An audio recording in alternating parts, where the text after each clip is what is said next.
edition of ESPN on ABC.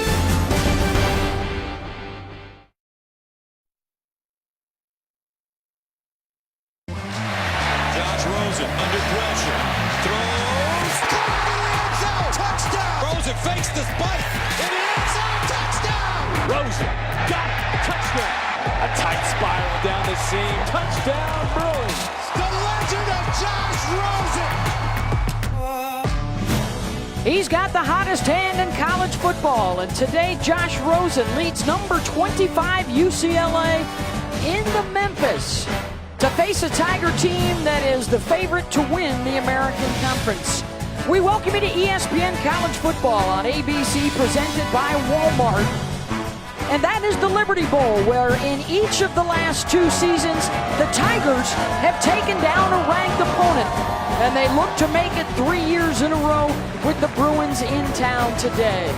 And we welcome you to the historic Liberty Bowl here in Memphis. I'm Beth Mullins, along with Anthony Becht. And Anthony, we feature not only Josh Rosen, but Riley Ferguson. We got a couple of quarterbacks today that can light up that scoreboard. They both had fantastic careers, but they're way different in their style of play. Josh Rosen is a pocket passer, where Riley Ferguson is a guy that likes to move in the pocket with deception. I think when you watch them in the game, you'll see those styles open up. They're both similar in size. Rosen's a bit thicker. You see McShay's ranking, 3 and 8. Josh Rosen could be the number one guy. It's really a toss-up. Ferguson got some work to do in his pro element, but he is a scary college quarterback. The Tigers are in the tunnel. They got rained out last week by the hurricane, so one game and 40 days of practice. They are ready to go today against the Bruins.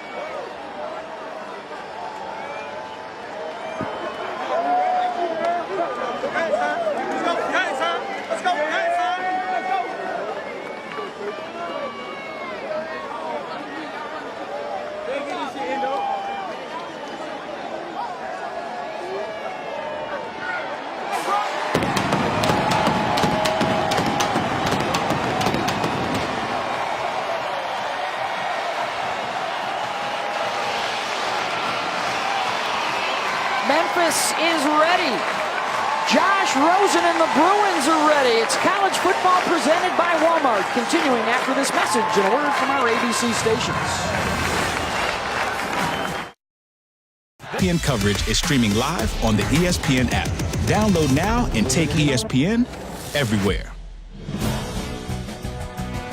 You're watching the American Conference on ESPN. A hot, sunny day in Memphis. Temperatures in the high 80s here at kickoff as we get set for number 25 UCLA and the upset-minded Memphis Tigers. There's Jim Moore, now in his 6th season, has won 64% of his games at UCLA, looking for a win today to take a clean sheet into Pac-12 play, which they'll jump into next week. Mike Norvell, one of the hot young names in coaching, in his 2nd season with Memphis, the 3rd youngest coach in FBS at the age of 35, and a tempo that will take your breath away offensively.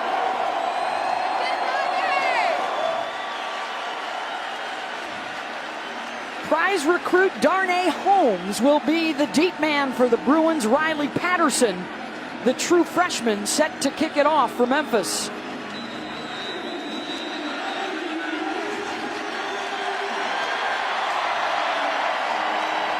Rosen ready to go for a UCLA team that averages 50 points per game, including a big win to open the season over Texas A&M.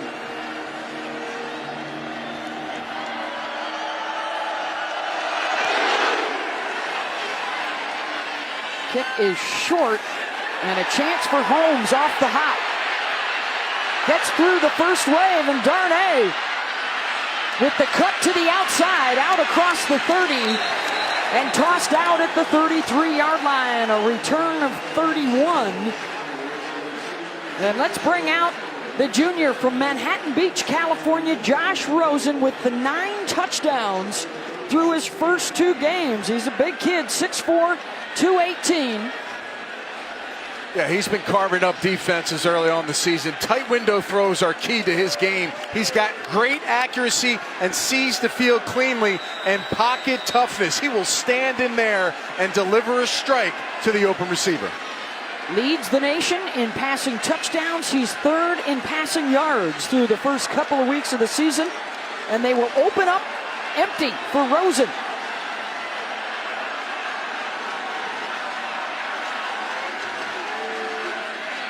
Four-man rush coming, and the catch is made by Jordan Lastly, the junior out of Compton, California, out to the 41-yard line. How good have the Bruins been, Anthony? Well, how about a touch on each of their last 12 legitimate drives? And they're going to push some tempo as well to start. Three men coming this time, and Rosen gets it out quickly to Darren Andrews, his favorite target so far on the season, along with their tight end, Caleb Wilson. Pre-snap reads are basically spreading it out early, trying to get a good look, trying to get this defense moving around. Now they'll mix it up, multiple formations early on. The pitch is to Demetric Felton, and he's met in the backfield and thrown for a loss. All the way back at the Bruin 44-yard line. Cooper with the play. Emmanuel with a big stop and a loss of 3. This is the big question mark with UCLA. They're trying to get the running game. The stretch play to the right. Two guys working on 97, Cooper, and they're not able to secure the line of scrimmage and get to the second level. They have to be more patient at the point of attack to get this run game going. They've been trying 5 different guys through the first couple of games.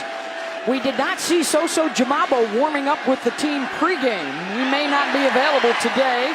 And the pass incomplete to Lastly. And we've got a flag down on the coverage by Jannard Avery. Pass interference, number 6 of the defense. Ball be placed at the spot of the foul, automatic, first down. Be tough for Jannard Avery to keep contact. This guy's 6'1", 260 pounds. You see him on the inside slot. He's just such a physical receiver. Tries to get contact within the 5-yard range, but the receiver gets tossed, being so small early on. Easy for the referees to catch. Nate Starks is the tailback. As Felton goes in motion. Play action from Rosen trying to set up the screen to his tight end Wilson. And the ball popped out, incomplete. Caleb Wilson's one of their young stars, the tight end, a redshirt sophomore. He's caught a lot of balls early on, 18 for 239 and a touchdown in the first 2 games of the season. One of Rosen's favorite targets on this offense. Had 15 catches, a school record in their Texas A&M win to open the season. This is Starks, cannot get the edge. Met as he tried to make the turn by Austin Hall, and it's 3rd and long. So one thing Memphis talked about, they want to go and attack this run game. They don't want it to get started. They said the one thing they've seen from UCLA is that they give up early on it. If they can count them on getting it done and not getting it in early, they can attack with some blitz packages on 3rd downs like this.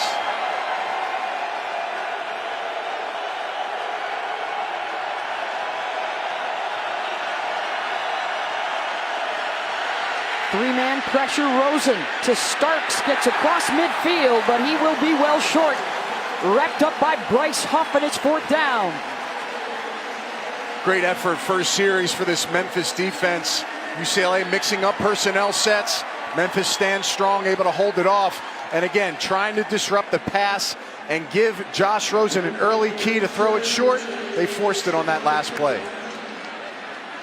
Stephen Flintoff to punt. Pop Williams is the deep man.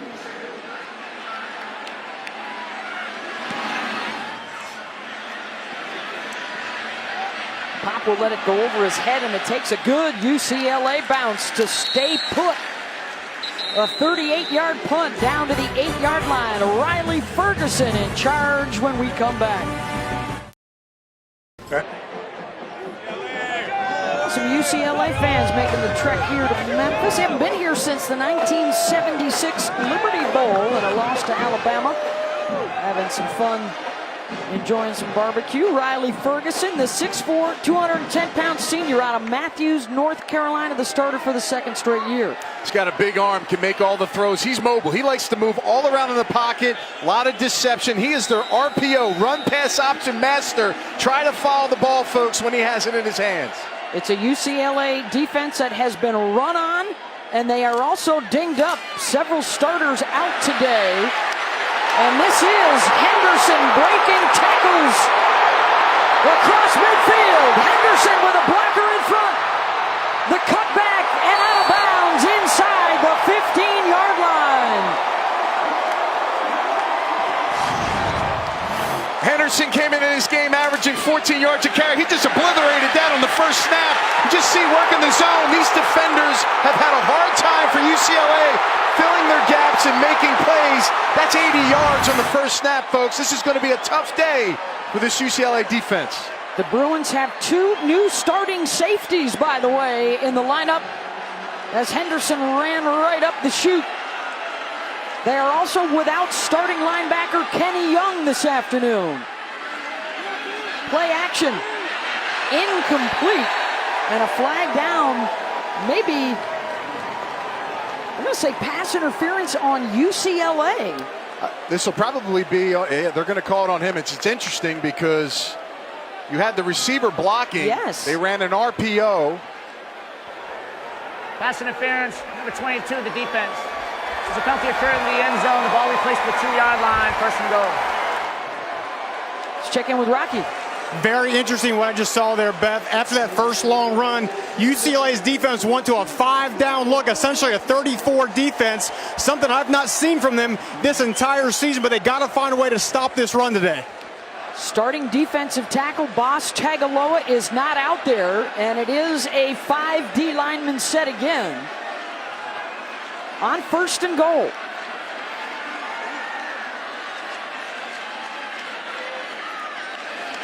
The fake to Henderson, the rollout, Ferguson, touchdown Tigers. To the tight end, Joey Magnifico.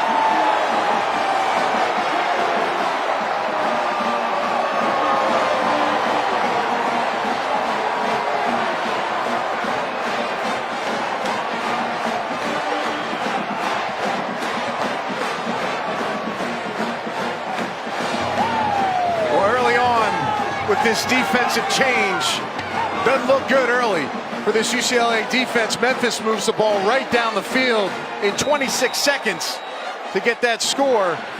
This could be a high-flying scoring game today, Beth. About 91 yards in 2 plays, covering 26 seconds. And the PAT here for Spencer Smith.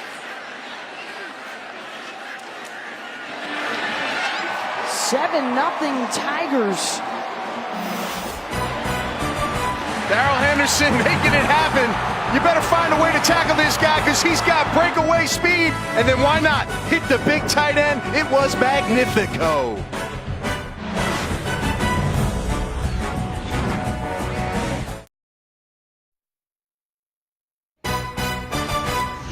College football on ABC is presented by Walmart. Walmart, save money, live better. In part by Jaguar, the art of performance. And the United States Marine Corps, the few, the proud, the Marines. A career-long 80-yard run by Darrell Henderson to set up that touchdown. 2 yards, Ferguson to Magnifico. And the Tigers needed just 26 seconds to get on the board. 5 starters for the Bruin defense. They were all out on that series. Injuries an issue coming in, and it certainly appeared that way on that opening drive. Patterson will kick it away to Holmes.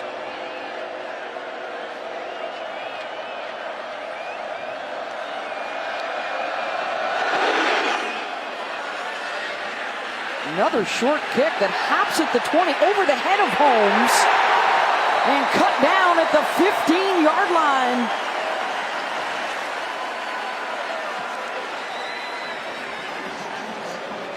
As Rosen will come out for the second time. Well, the one thing we've noticed is The run game has been a struggle. Do they give up and let Josh try to do this thing on his own, or will they continue with the game plan? To me, this is where Josh Rosen steps up and becomes and sets himself apart from other quarterbacks. The momentum is against them. The offense for the other team just scored fast. Let's see if he can get this team together on offense and put a drive together to even this game up. Nate Starks is the deep man in the eye, and Nate, for a couple, out to the 18-yard line. Avery and Hall with the tackle. Well, Avery's going to be one of the guys we'll be watching today. But on offense, Caleb Wilson for UCLA, the tight end. Demetric Felton, number 10, the slot guy, will be in the backfield. A lot of ways to get him the ball. Avery, 260-pound linebacker. And Jonathan Cook, the strong safety, number 14, will have his hands full in this passing game from UCLA.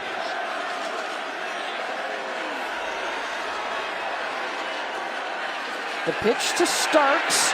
Good penetration by the Tiger defense. And it'll be 3rd and short, Rocky.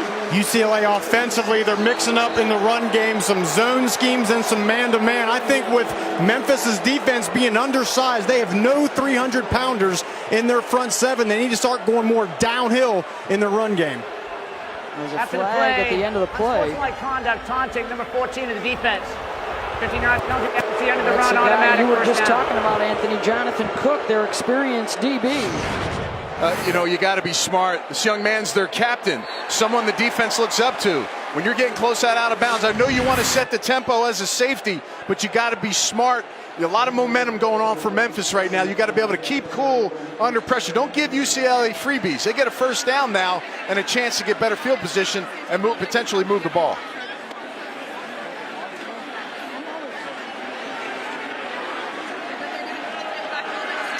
Give him the first down. Felton is in the backfield. They'll run the jet sweep. Darren Andrews out to the 45-yard line and a gain of 8. Run out by Cook. He's their leading receiver in catches, yards. He's got 5 TDs already this season. And again, he's their deep ball guy. When they try to get down the field, they want to get the ball in his hands.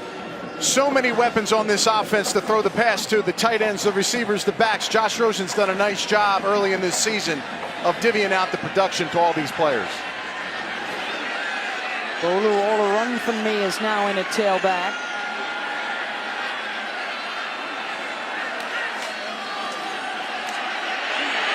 Bolu, again, tough to get to the outside against the Tigers. Bryce Huff, first man there. Outside zone run again. It's penetration on the inside. You got to secure the line of scrimmage. Look at the players able to get through seams. When you're in a zone run game, everything has to get pushed laterally. There, they're letting holes in the gap wide open. Defenders making it easy to get in the backfield and make a stop. 3rd and 5. As the Bruins break huddle single file. And now spread out.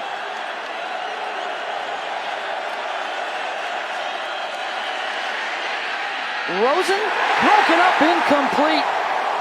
Good coverage by Tito Wyndham on Lastly, and it's 4th down. That's tight coverage, but Lastly looks like he gives up on the route here. Again, I know you're covered, but you got to find a way to get detached from the defender. Right there, a little pull on the shirt, but let's be quite honest. If you're a receiver and you're going to get tight coverage like Rocky mentioned earlier in the game, you better find ways to get off coverage. Williams back inside his 10. And out to the 18-yard line. 48 yards on the punt, 8 on the return. Memphis back at it in a moment.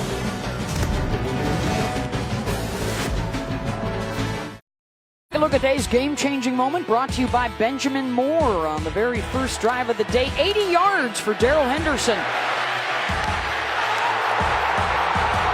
He's been really good so far. I mean, 1 carry, that's a nice average, and they're going to get a heavy dose of him in this football game. Trust me, and they're going to start leaning on him with play fakes, and then the quarterback's going to come out. Now you got to get your eyes looking. Look at these numbers here, Beth. These are truly eye-opening. UCLA, one of the worst against the rush so far early in the season. Ferguson, Henderson. couple of yards out to the 20. We saw it again there, a 34 look by UCLA's defense. I've not seen that all year. They got two stand-up defensive ends. Jalen Phillips on 15 on one side and Keyshawn Lucier South on the other side. Yeah, Rocky's talking about these two guys right here on the outside. That gives you that 3-4 look that UCLA has not ran this year. Ferguson incomplete. Bruin sandwich out at the 25-yard line. Toyaloa and a Darius Pickett, and that's a good sign for UCLA that Pickett is back out there at safety. One of 5 starters that was not in the lineup initially due to injury or to Josh Woods, who was sitting the first half with a targeting penalty from last week. 3rd and 8.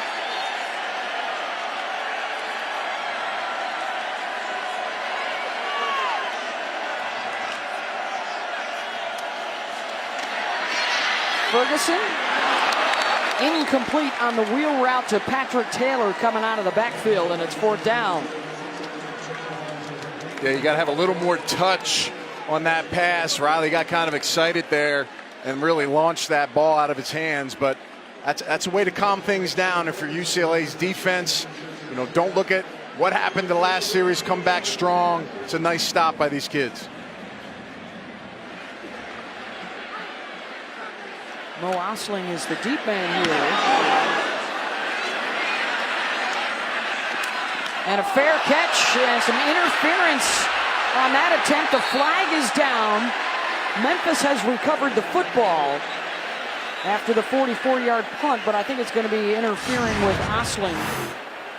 Yeah, Gentry's been all over the field. This young man's he's amped up for this game. He's got to slow it down a little bit. He's trying to make a big hit on every single play. Just too early on that one. Got to let the punt returner catch the football. Kick catch interference, number 6 of the kicking team. 15-yard penalty to be added to the spot of the foul. Automatic first down. Let's go to the studio now and Cassidy Hubbard. Thanks, Beth. AT&T Field, pass number 9, Oklahoma State visiting Pitt. Cowboys already up 7-0. Mason Rudolph finds Dylan Stoner 54 yards. Oklahoma State has now outscored opponents 52-0 in the first quarter this season. 14-0 Pokes on ESPN. Back to you guys. Off to a great start are the Cowboys. And for Jim Mora, you know, he said he wasn't worried about the run game statistically. As long as they're winning games, he's all right. But can't be pleased with 6 yards on 6 carries so far today. And that's better for UCLA. Brandon Stevens inside the 20-yard line and a big burst down into the red zone as he goes 36 yards. That's a great block by number 55. The right guard. Watch him handle 97. Finish that block. And Brandon Stevens hasn't got a lot of work. Only 3 carries on the season. They're looking for a guy. Shows him nice burst on that play. Stevens will stay in, offset. Rosen checks it across the middle. Looking for Theo Howard, incomplete.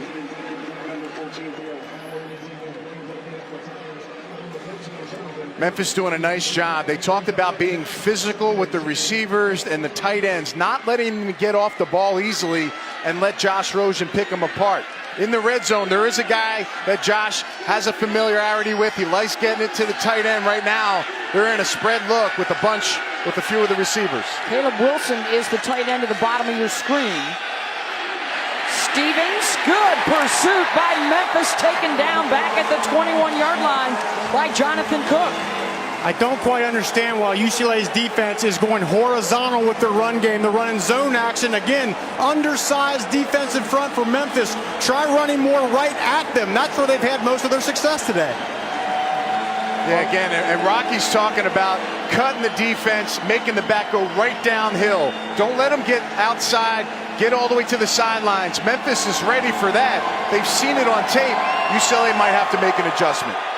Need to get inside the 4-yard line for a first down here. Rosen, plenty of time, right down the middle, and it's caught at the 2-yard line by Darren Andrews. First and goal, Bruins. And that's unfortunate for Memphis because Josh Rosen eyeballed this entire pass play to the wide receiver, the strong safety. Jonathan Cook's in the position. He's just not able to make a play. Needed 16 and they got 19.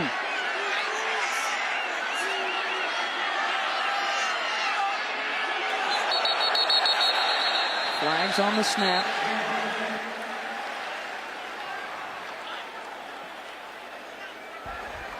Before the snap, false start, number 55 of the offense.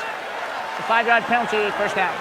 That's Michael Alves, the redshirt freshman from San Diego. Yeah, Darren Andrews is going to run this post route, number 7. He's going to get it leaned off. The safety's right there. He actually looked at him. Jonathan Cook, number 14's got to make a play on that earlier. He's in position. Rosen could have got himself and receiver into trouble there, but good concentration by Andrews catching that ball in traffic. Back out to the 7-yard line. Jalen Starks is now in at running back, and Jalen muscles his way into the end zone. Touchdown, Bruins. Well, Rocky must be on the sidelines of UCLA, and they heard him. They cut the defense there and run straight downhill. That looks like a formula for success for UCLA. Look for that being part of their run game moving into this game. You're right, Anthony. What negates speed is when the defense can't use that speed. Run right at them, their speed advantage, no effect. Nice play there by UCLA. Jalen is the 5th different guy we've already seen at tailback today for the Bruins, as they go 50 yards in 5 plays in just under 2 minutes. J.J. Molson ties it up. Josh Rosen eyeing it up, making a bullet pass to Darren Andrews. And then when you're 265 pounds, folks, you're a hard tackling man to bring down. Touchdown, UCLA.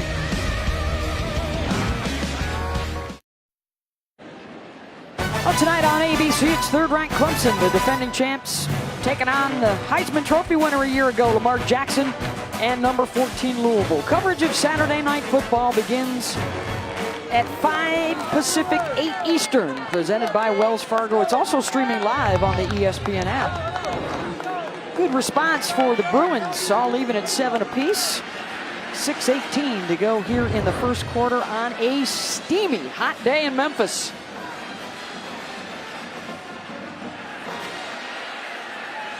Tony Pollard, who has a 99-yard kick return for a touchdown in their season opener against ULM. Not going to get a chance here. Well, how about that matchup tonight with Lamar Jackson leading Louisville? Everybody's talking about Lamar Jackson's legs. That's great, but Clemson smothered him last week versus UNC. Watch him in the pocket here. Normally he'd run and take this 40, 20-yard runs. Now he's keeping his eyes down the field. He's able to get a ball down to his receiver, 75-yard touchdown pass. If he can do that against Clemson, to me, that'll be the difference in the football game. Clemson knows he can run, but the question is, can he complete the pass? And how about that Jackson versus the defensive front for Clemson, one of the best in the country? It will be smothering. They are ready and prepared for it, and it's going to be a great matchup. Could go a long way toward determining who wins the ACC. Of course, Florida State already has a loss this year to Alabama. That's Tony Pollard on the carry. Chigozie and Aruka with the tackle and a loss of 2. We're going to see a lot of younger guys out there for the Bruin defense. They want to roll in a lot of fresh legs. They'll keep it on the ground. And again, the Bruins are there. That's a nice job now. The defense is starting to settle down. Number 15, Jalen Phillips, a true freshman. He's on the outside. A lot of these players right now getting the experience on the move. They weren't starters. And you see this quick offense of Memphis getting ready to go. Phillips, the number 3 recruit in the country last year out of Redlands, California. He's got a hand down in the grass on the right side of the D-line. Let's watch number 3. That's Anthony Miller. He's their stud receiver. 3rd down. They got to find ways to get him the rock. They're going to run it, and they're going to be close to getting it.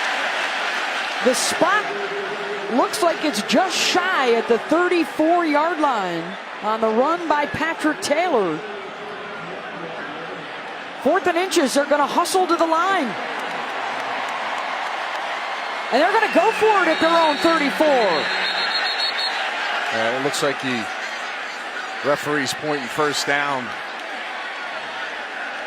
But again, no fear, right? 3rd and 11, Beth.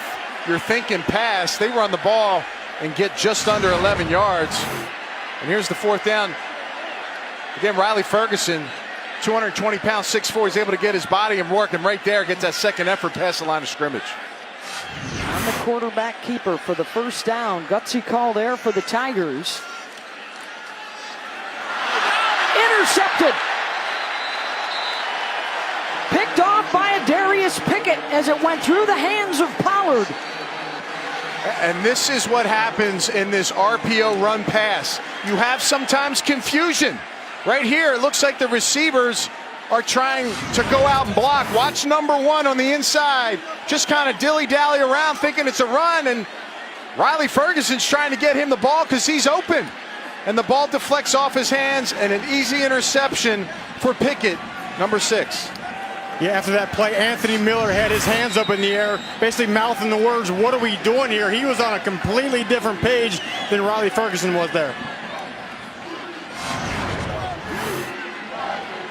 Again, thinking block. It looks like all the receivers think it's a quick pass and a run, and the quarterback goes a different route. And the ball is loose. Stripped by Memphis. The Tigers say they've got it, and they take it right back. Brandon Stevens had it stripped. Emmanuel Cooper is the guy that tugged it and then took it.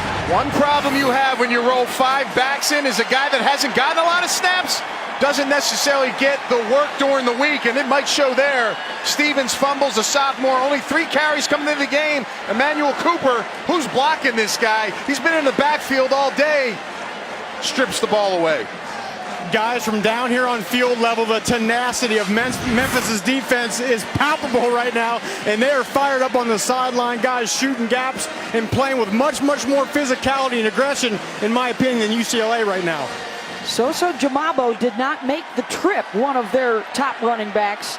Nate Starks, we believe, was hurt early in the game and went back to the locker room. They have gone 5 deep already today at the position, including a touchdown run for Jalen Starks. And now it's right back to Memphis. And he lost his footing in the backfield. Good push up the middle by Anaruka again, as he got after Patrick Taylor. Both Taylor and Henderson in their season opener 2 weeks ago were over 100 yards rushing. Remember, they didn't play last week. Affected by Hurricane Irma. They were supposed to play at UCF down in Orlando, a game that has now been rescheduled for the end of this month.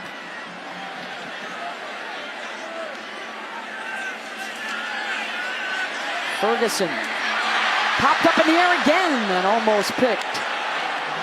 3rd down and long, intended for Phil Mayhew. That was Nate Metters with the coverage. A lot of white jerseys in this vicinity, and watch this ball thrown behind the receiver. I see 4 UCLA guys and another one coming on the inside. Very fortunate here. This ball was not intercepted.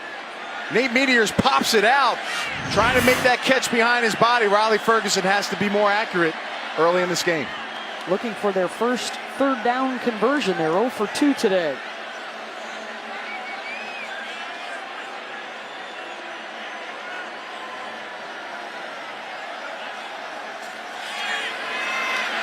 Ferguson dropped by Pollard, who was wide open and had the first down yardage in front of him.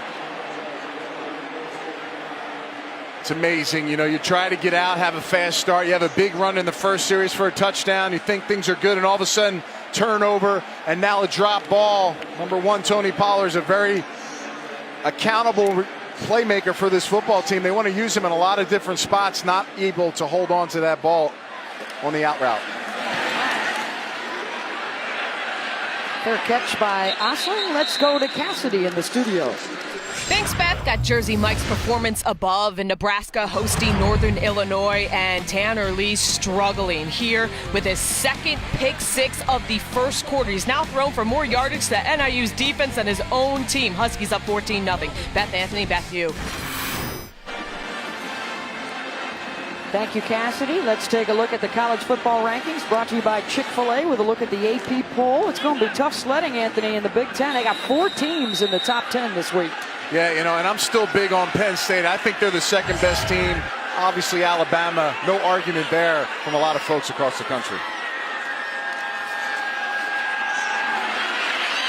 Good start also for the Pac-12. That's Felton with the catch there. The Pac-12 with 5 teams in the top 25 this week, including both the Bruins and the Trojans. They are excited in Los Angeles about the possibilities this fall, with Rosen and Darnold, Sam Darnold, the 2 quarterbacks. They're both very high on NFL list. A lot of teams, a lot of scouts attending both of these players' games, trying to figure out if they fit that mold to the pro-style game. And that was indeed Nate Starks on the cart, who was hurt. Rosen flushed by Christian Johnson, and Josh trying to get to the sideline to get out of bounds. He stays in. Austin Hall with the tackle. So they had 3 main running backs coming into the game. Jamabo doesn't even make the trip, and now Starks with the ice bag on his knee. And Starks is the most comfortable they feel at the back position of all those guys. Not having him in could be a problem for them as far as getting that one-cut hitter into the football game. Not good news for a team that already is rushing for under 100 yards per game in their first 2 contests. It's 3rd and 3.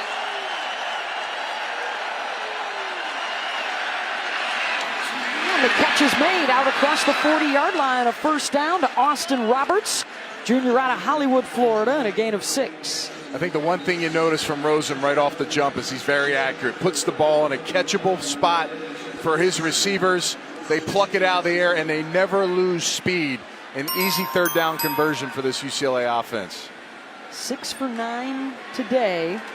Against Hawaii last week, he hit on 88% of his pass attempts.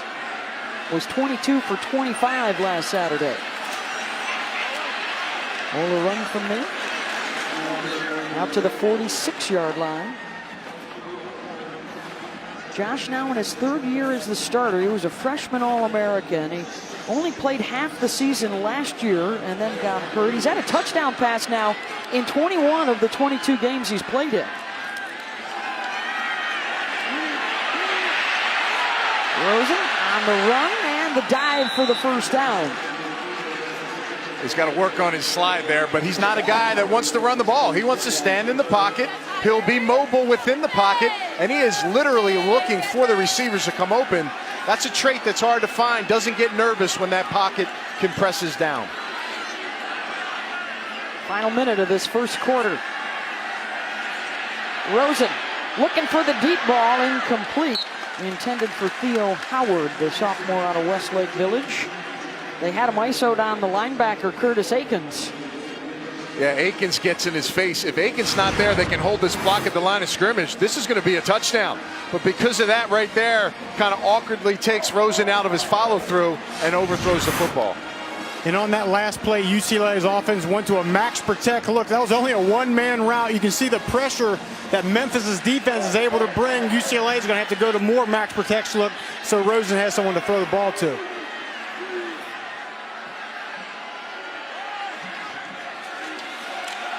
Oh, a run from a big hole up the middle.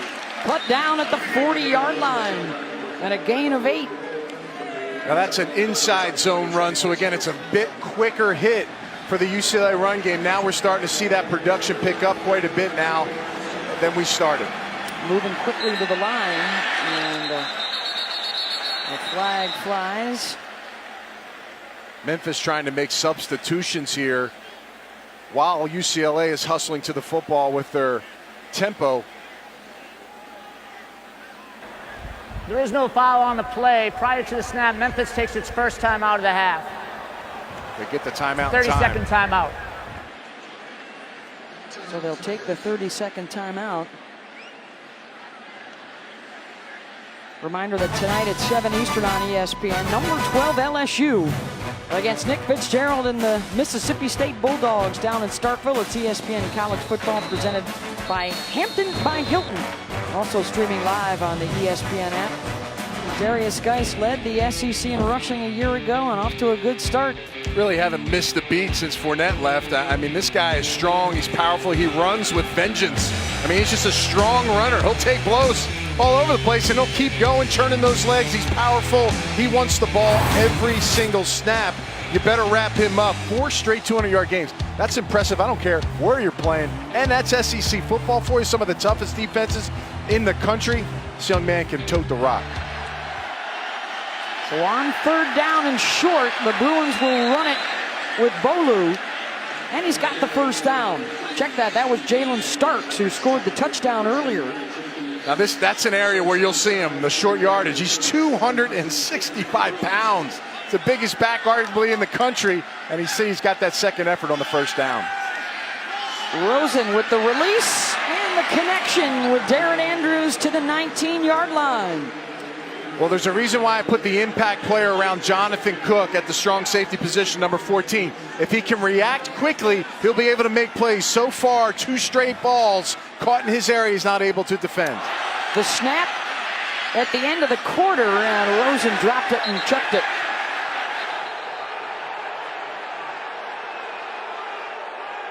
Jim Moore is way out onto the field talking with the officials. He thought there was movement up front from Memphis. Well, 2 referees are saying, I don't know where he's throwing the ball. Rosen's trying to point to the receiver to the right.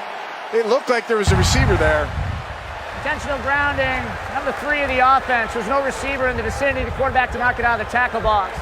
So lost it down at the spot, 2nd down. You'll see the all-22. Let's watch the top of the screen. Now, Rosen, obviously a bad snap. Now, the receiver's not running a clean route, but there is a guy in that area. He just throws it so far out of bounds.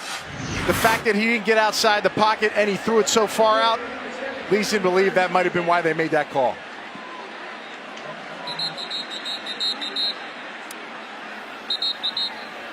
They have not yet moved the football down to the other end of the field as we've ended the first quarter. UCLA coach is challenging the ruling of whether or not there was 12 people on the field on the previous play. And it's a challenge from Jim Mora about too many blue jerseys.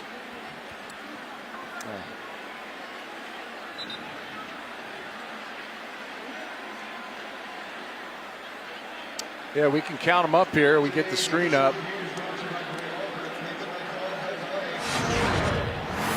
Got them all frozen. Let's see. We got 1, 2, 3, 4, 5, 6, 7, 8, 9, 10, 11, 12. Now, the question is, when he snaps it, is that bottom player out of bounds in time? It's going to be close. I don't know. We can't see it from our... Well, actually, I got a box here. I'm blinded. I don't know if we can see it from the regular copy. I got to say, too, Anthony, I think that receiver was certainly in the area on that toss by Rosen. I think the referees are saying, being the fact he sent it into row 10. Yeah. But it's still considered the area, right? It's past the line of scrimmage. But that's irrelevant. What would happen? Oh, he's in the box, yeah. What would happen will be, if they do have 12 men, they nullify and they repeat the down. Question is, did that last defender get off the field in time before the snap?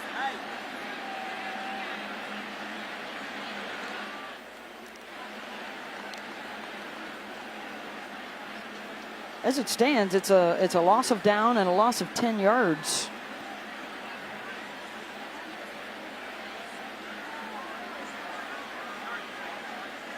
They're still taking a look at things. We'll take the break. College football presented by Walmart will continue after this message and a word from our ABC stations.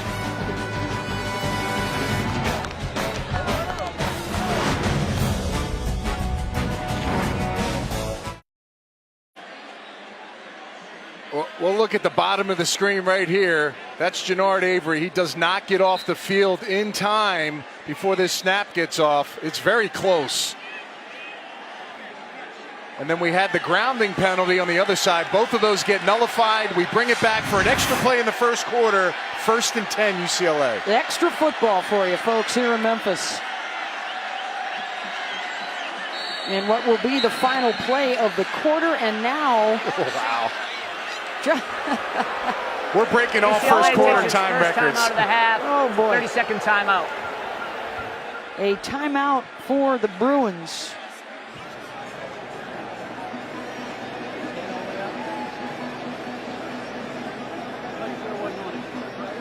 And today in Memphis, we were expecting a couple of high-powered offenses, Anthony, a couple of scores, one side each in this first quarter so far with the Bruins driving again. What have you seen so far from Rosen and Ferguson? A lot of emotion and fireworks early for Memphis. I think they've calmed down a bit.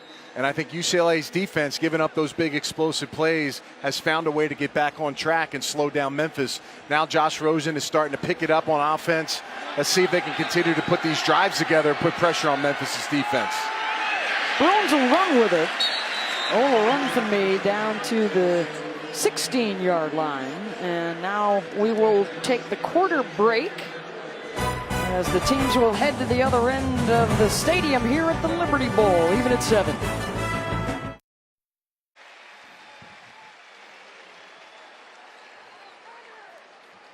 UCLA and Memphis tied at 7. It was a Henderson 80-yard run to set up the first touchdown. Their defense, a couple of breakups, a couple of tackles for loss.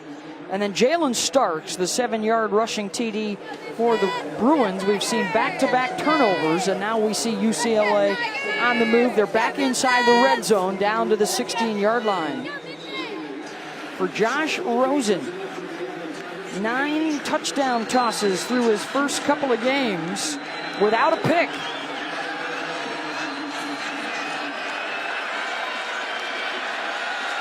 Ola run for me is the offset back. And Rosen looking to dump it off underneath for Caleb Wilson, incomplete. That was Jonathan Cook draped all over him. It's a secondary that is replacing 3 starters from a year ago. They're working in some new guys, including a true freshman at corner, TJ Carter. Yeah, Caleb Wilson can't get off the ball today because they're hitting him every single time at the snap. Very smart. They're not letting him get into his route. It messes the timing up of Josh Rosen and forces a third down opportunity here. Again, he's the guy at the point of attack, number 81, the tight end right here, who's been getting hit at the line of scrimmage every play.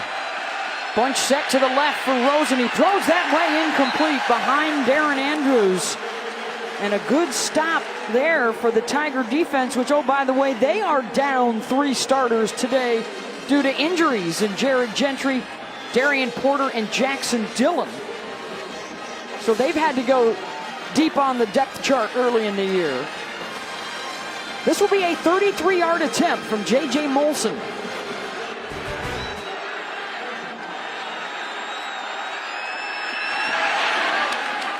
And the former high school all-star knocks it through, the sophomore from Montreal.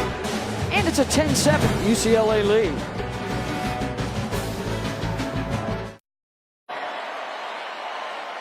It's time for today's Aflac trivia question. And our question today, who was the last Memphis player, former Tiger, to win a Super Bowl ring? Played at Memphis, went to the pros, won in the Super Bowl. Yeah. Our Aflac trivia question. I think I know this. Oh. We're not giving the answer out yet. You we're hold gonna off hold on to it. that. You hold off on it. Let the fans. Let the folks at home let that sink in. No Googling, folks. No Googling. Tony Pollard back in the end zone. Always a threat to return one for 6. J.J. Molson will kick it off for UCLA now with the lead after his field goal. Pollard with a chance. Takes it out to the 23-yard line. Well, this week's Monday Night Football matchup, it's Matthew Stafford and the Lions against Eli Manning. Perhaps Odell Beckham Jr. and the New York Giants. Coverage begins at 6 Eastern on ESPN with Monday Night Countdown served by Applebee's. That game is also available over on ESPN2 in Spanish. A high-powered Memphis offense. They looked sharp in their very first play. An 80-yard run for Darrell Henderson, but since then, just 12 plays, 10 yards. Stymied after they scored their touchdown. Riley Ferguson with the handoff up the middle for 4. That was Henderson, the ball carrier. and Jalen Phillips, the big freshman recruit up front for the Bruins with the tackle, number 15 in white. He and Darnay Holmes, the cornerback, number 1. They're two big guys they brought in this year on the defensive side. A couple of California kids. Holmes has kept Anthony Miller quiet thus far. Well, this defense has been swarming. You know, they're going to this 3-4 look with those stand-up backers on the outside. They've kind of found their way. They're in their gaps.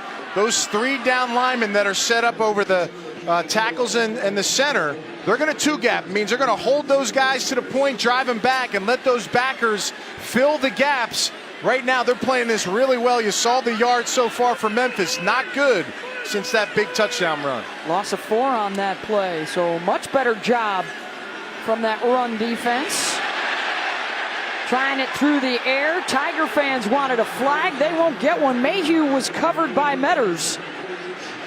Yeah, Metters got his hands on the back of the receiver. You heard the fans kind of cheering. It was a no call by the official. Watch him one-on-one. I don't see it there. I think the receiver's kind of getting off balance. Mayhew, number 89. It's good coverage. A little pressure now on Riley Ferguson to make some plays in the pass game, being that the run game is not clicking right now. That's short, and it bounces back towards the Memphis goal line. And they'll be set up at the 45-yard line, will the Bruins. 30 yards on that punt. Back to Affleck, the last Memphis player to win a Super Bowl ring, Anthony? Well, you know, I was originally going to say Clint McDonald. He has one for the Seahawks, but it's Steven Gostkowski, the kicker. You are correct, sir. For the Patriots. Yeah, you know, that is a position in football, the kicker. So, you know, he's got a ring, but that's a good one. I like it. Some guys making some noise in the NFL. How about the fact that Gostkowski walked onto the football team after he had a baseball scholarship to play here at Memphis? Still close with Darren Schoenrock, who was his coach when he played baseball here. I think he made the right call, Beth. Enjoying a fabulous career with the Patriots. Rosen looking deep, had a couple of Bruins out there, and it's caught by Jalen Starks. Down to the 5-yard line. First and goal, UCLA. Little misdirection. Has anybody ever seen a 265-pound running back run the ball and catch the ball like this young man? Got some misdirection in the backfield. Watch number 10. We talked about him. Everybody's running around. 2 receivers in the same spot. But Starks, Jalen, able to pull it down. A 50-yard catch. Great body control and tracking with all those bodies around him. Nice throw by Josh Rosen. Rosen with the play action. Touchdown, UCLA. They use the short field and strike quickly to Jordan Wilson.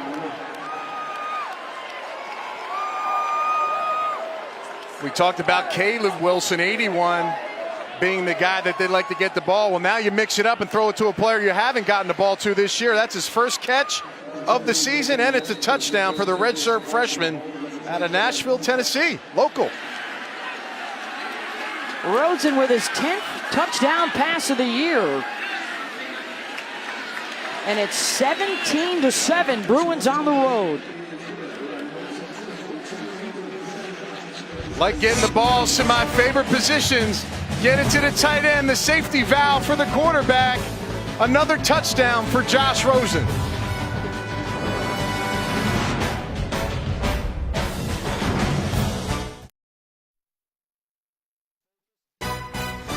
College football on ABC, presented by Walmart, is brought to you by Pacific Life. Experience the power of Pacific. Buick, proud partner of the NCAA. And chocolate milk, trusted by athletes, backed by science. While in Memphis, the UCLA football team took some time to visit the National Civil Rights Museum over at the Lorraine Motel, the site of the assassination of Dr. Martin Luther King Jr. back in 1968. The National Civil Rights Museum here in town. A little side trip for the Bruins. They are working today and scoring 17 unanswered points Josh Rosen with a touchdown pass, his 10th of the season, and a 10-point lead. And let's see if Riley Ferguson can get this offense cranked up. One thing you're seeing out of UCLA's defense, they're taking Memphis out of their RPO run pass option offense because they're playing a lot of man-to-man. And guys, there's only one thing that can get a team out of man-to-man, and that's a wide receiver beating his guy, getting open, and the quarterback getting the ball. Right now, these wide receivers are not winning versus press man. And there's been several miscommunications between the quarterback and his players on the outside. So Memphis has to clean this up. It's only 17-7 in this football game. One big play can get them right back in it, but they must execute. Ferguson hooks up to Anthony Miller, who makes the catch out in the flat, and a pickup of 9. Well, this was the tweet this week from Miller, the fifth-year senior from here in Memphis. He said, the Tigers against the Bruins, it's the walk-ons against the 5 stars. It's a lot of overlooked guys playing for Memphis, trying to take down the big city Bruins. Miller and Mayhew, their top 2 receivers, are both former walk-ons. And a flag down on the first down run for Darrell Henderson. I think they're going to get number 53. Holding number 53, the offense. It's a 10-yard Ordered the penalty, left guard. Second down. He had a defender penetrate on the inside up the field. Almost tackles him in the back. Takes away from that big game, Beth, that they had on first down.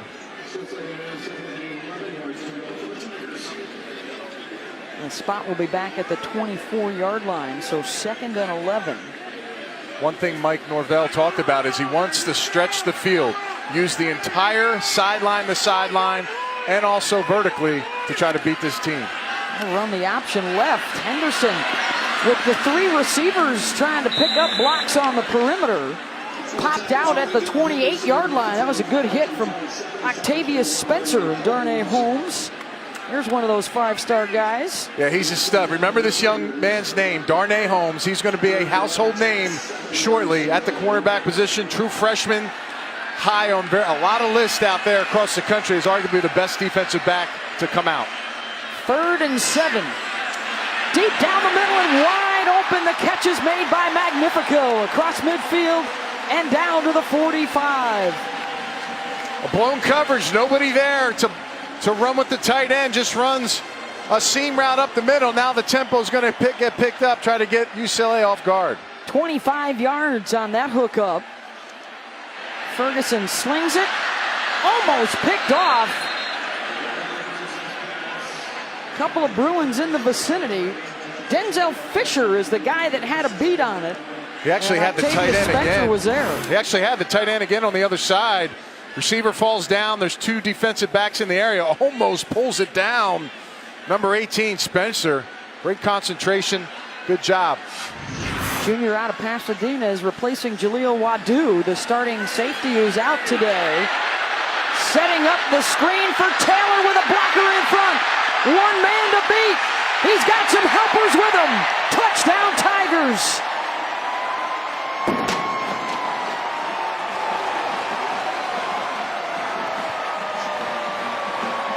This is a fantastic play design of misdirection on this screen. Tell you, Mike Norvell has got a lot of plays in his playbook. Watch everything going left. You see the lineman get out front. There's nobody home, and number 71's leading the way. And if you're a DB, you got no chance of making this happen. Nobody touches Taylor down the sidelines. Excellent play call. That was Gabe Kuhn that had the big block downfield in front of Patrick Taylor. And the extra point was no good. I love it. It's all about the eyes. You saw Jim Moore look at his defenders, but when you guys got Riley Ferguson misdirection plays, he can make them get their eyes in the wrong spot. Taco Bell is a proud partner of the College Football Playoff. Be on the lookout for Taco Bell student sections and passionate fans like these at games all season long. First missed extra point in 5 years for Memphis. It's a 17-13 UCLA lead. A couple of scoring drives for the Tigers, both of them under 2 minutes.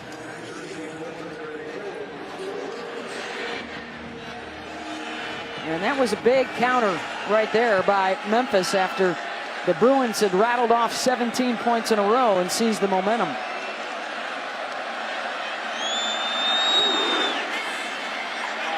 This will chase Holmes back into the end zone, and the rookie will bring it out. And will get taken down at the 16. Let's take a look at today's All-State, all-hands-in play. Well, misdirection. You bring the receiver across, and then these three interior linemen are going to get out and lead the cavalry. And the problem is UCLA's defense, you saw Jim Moore say, eyes, eyes. Everybody's flowing to the bottom of the screen, and there's nobody home on the backside. And listen, when you got three linemen, an extra receiver, heck, one of the linemen didn't have to block anybody because there's nobody home. And he's mad. Watch him right here. Eyes, there it is, right there. Great shot. You got to watch the ball, watch where everything's going, and see where the linemen are pulling linemen tell the story. And Anthony, one thing, if you're facing an athletic defense like UCLA, to get them out of that aggressiveness, do misdirection like that. Rosen.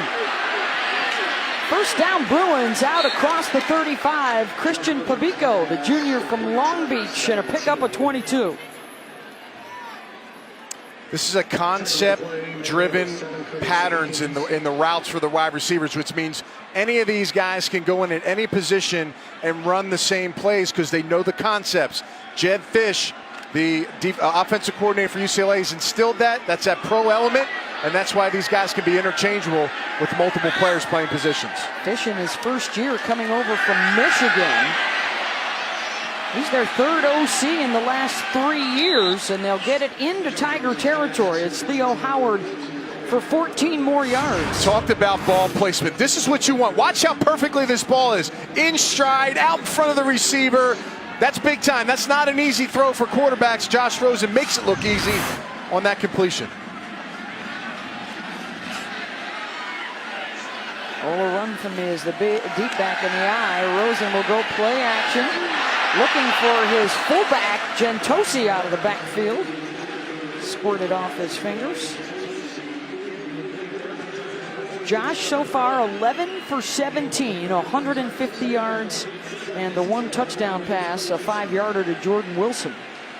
And with those concepts, those pro-style concepts, that allows Josh to pre-snap read the defense, and he really has improved his game in the post-snap. I talked to Jed Fish, and he said, listen, he's as good as any quarterback I've seen getting the ball to the right location where the receivers are supposed to be open, dictating what the coverage is given to him.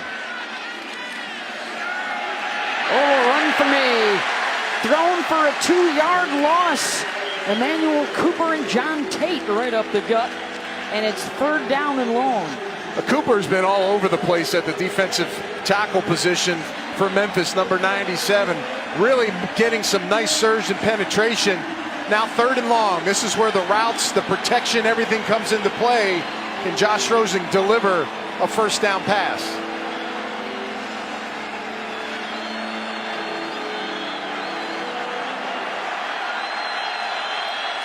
Andrews and Howard stacked to the left. Safety blitz coming. Rosen steps up, incomplete, through the hands of Austin Roberts. Some shaky work by the receivers on this possession, and Rosen will head to the sideline. I'll tell you right now, Memphis thinks they found something defensively going against the left tackle, Colton Miller. That's the second straight series on third down. They've gotten pressure off that side. I look for, as this game goes on, to continue to try to attack number 77.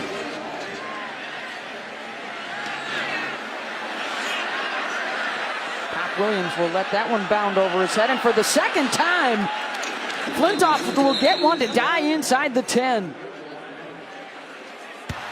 42 yards on that punt. Well, All-State is proud to be a part of the team that comes together to do good by contributing to participating universities' general scholarship funds for each field goal and extra point kick. To date, All-State has contributed millions in scholarship funds.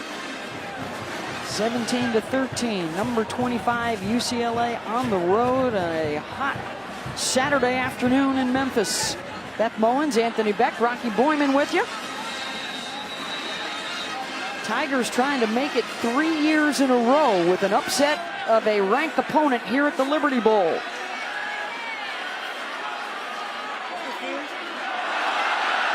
Flags down. Movement on the left side of that UCLA defensive front where they lured. Yeah, Rick Wade, the left defensive end's pointing at the right tackle. Number 69, Joseph. Offside, number 90 of the defense. It's a 5-yard penalty, first down. And he couldn't sell it, so he's the one that jumped off sides. You know, that's a normal thing for the defensive lineman to do when they get a quick start. Sometimes they start pointing, and again, he just couldn't hold his water. Good job by the right tackle, number 66, Joseph, is staying in there.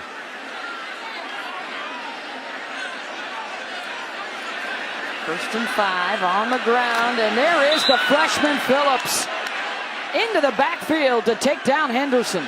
You know, Rocky was selling Phillips to me the last couple days. He really liked the flashes he brought on tape, and I'll tell you right now, he's shown out. He's got great speed, quickness. He's a good tackler, and he's really quick on those tackles, making it hard to become blocked. Loss of 3 on the play. 6'5", 255 goes the freshman Phillips. Two-back set here. Pollard, the motion man. They'll fake it to him and try and run the screen the other way to Taylor. And Riley Ferguson had no time. Osa Odigizua, the redshirt freshman from Portland, bearing down on him. Well, fool me once on the screen. Fool me. No, I'm not getting fooled twice on anything. Right there, UCLA stays home. Good pressure. Put the hands in the face of the quarterback, allowing him to throw a bad pass to the outside. And again, 3rd and long.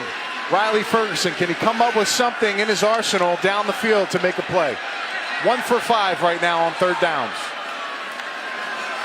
They're trying to run for it with Taylor upended at the 11-yard line. And the defensive stand for the Bruins.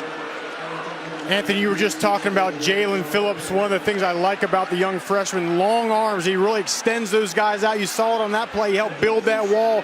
There was nowhere for that running back to go there. Yeah, you know, one thing on that 3rd down play too, guys, is I thought that was a little conservative. You know, you're talking about a team that's getting some up-tempo to run the ball there. I know they got a 1st down prior, but that was an interesting play selection on 3rd and short. Bruins could be set up in good shape again. They'll get it inside the Tiger 45-yard line. Let's check in with Cassidy.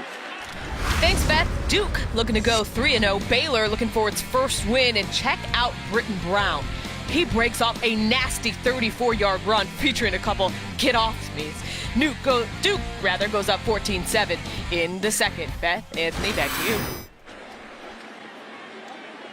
Thank you, Cassidy. Well, what jumps out at you on the Saturday slate?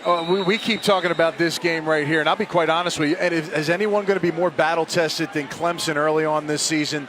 The pounding they gave Auburn last week, now they play Louisville. Again, a team that I think is going to be one of the better teams in the nation. Kelly Bryant, the quarterback, has shown signs that he can be a very good replacement for Deshaun Watson. Rosen chucks it up deep, incomplete. That was the receiver, Jordan Lastly, who played defensive back so that Cook could not intercept. I'm telling you, Jonathan Cook's going to be in some spots to make plays today. Now, I'm not quite sure why Josh Rosen is so off balance on this. It's a heavy play action. I know he's got pressure. Not a good thing when you see quarterbacks throw off their back foot, and he throws it into coverage. So it's a one-man route. Not there on that play. You got to find ways to get the ball down to a check down or get it out of bounds. That could have been trouble for Rosen. Lastly did a good job to keep it away from Cook. 2nd and 10 on the ground. Bolu inside the 40 and runs into Cook again. And it's 3rd down.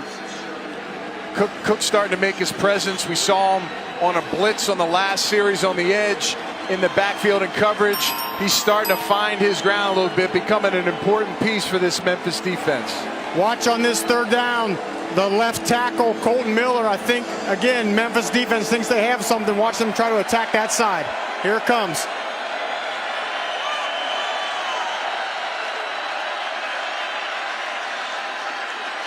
They throw that way, and it is stuffed.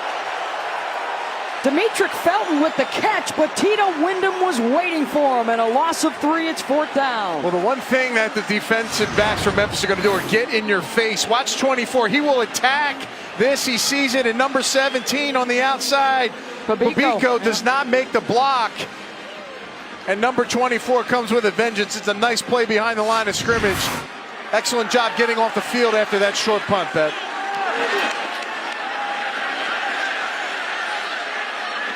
Another terrific punt from Flintoft. 3rd time in this first half, he's buried one inside the 10.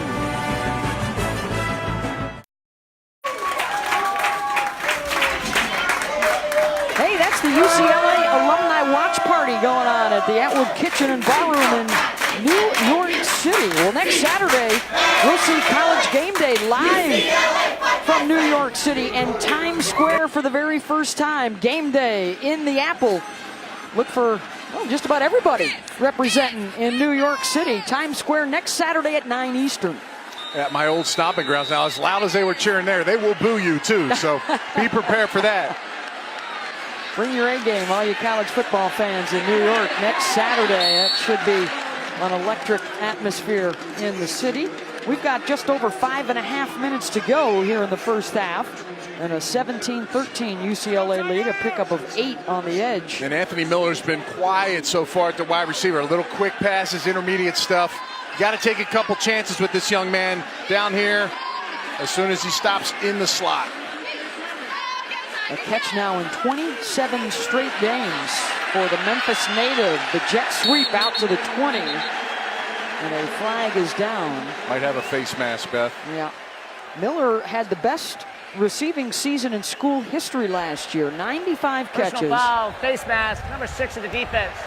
15-yard penalty to be added to the end of the run, automatic first down. Over 1,400 yards last year for Miller. Yeah, he's got tremendous speed, can do a lot of things for this team. And watch right here, pulls that face mask right down, number 22. That's Metters. Metters right there, pulling it right in front of the referee. Easy call, easy 15 yards for this Memphis team as they give Anthony Miller a break.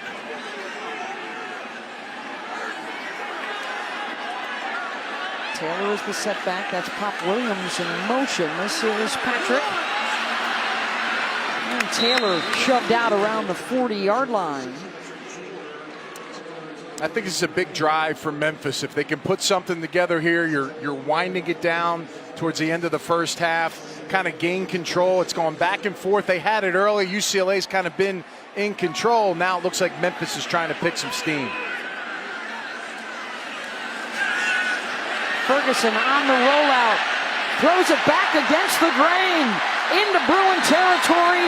And stepping out of bounds at the 42-yard line is the tight end Magnifico.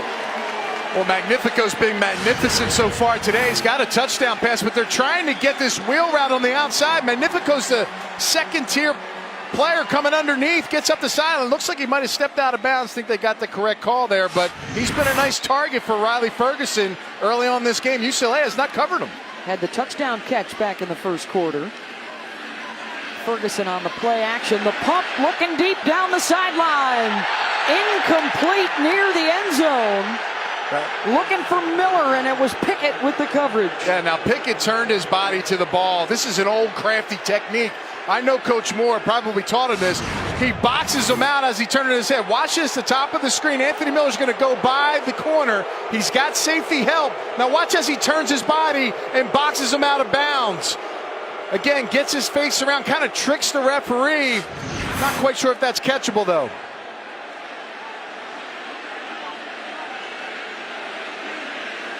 Second and 10, Tigers.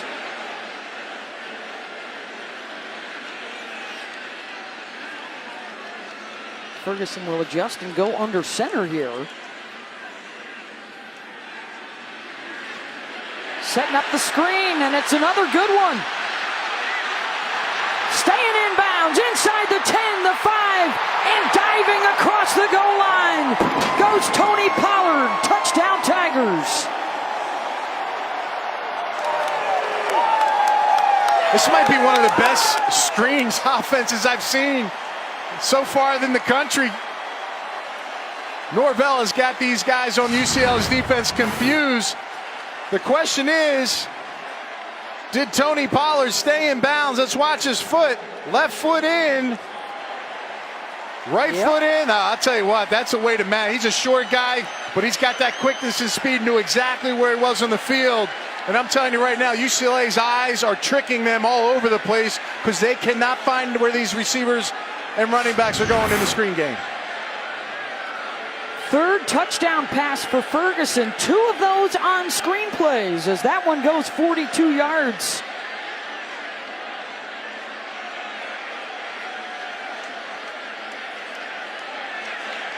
So after Riley Patterson missed the last extra point, this is Spencer Smith on to try for Memphis. They've used 3 different kickers and punters already through their first game and a half. And that one's better for the Tigers. 20-17 the lead. Weekday mornings at 7 Eastern on ESPN. It's the new SportsCenter AM. Start your day with Sage Steel. Along with Randy and Jay, they'll get you up to date on all the latest. It's also streaming live on the ESPN app. How about 95 yards in 6 plays, Anthony? Here's the last one. You got to trust your eyes. Look at these guys just shoot over here, and then the linemen pull out to the left. They're all following the receiver into motion. 3 players just really have no idea where the ball is, and then all of a sudden, bam, they're too late. Receivers and linemen are downfield getting blocked on smaller bodies, and really just an easy play. Look at the offensive linemen get down the field and make some blocks. I've been impressed. Those are 2 screens we saw in this game that have been textbook by this Memphis offense. They had 4 scoring plays of over 50 yards in their season opener. And the big plays continue. All 3 backs, Taylor, Pollard, and Henderson, have plays of at least 40 yards today, including Henderson with the 80-yard run to open up the game. And what did we hear from Coach Mora on the phone call this week? He said we must limit explosive plays, and right now not doing a good job of it.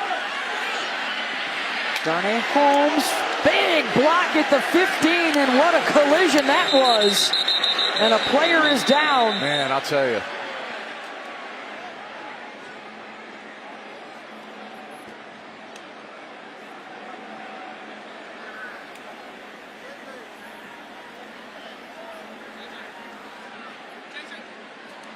It's a big hit. Man, I hope he's okay right now. That was scary.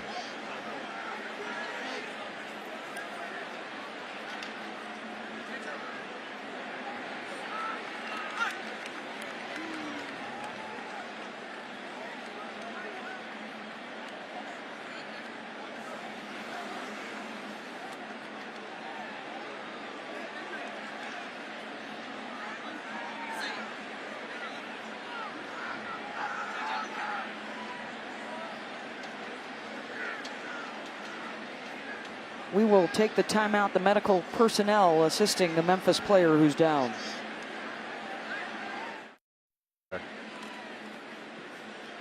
Back here in Memphis, and a nasty collision on the kickoff.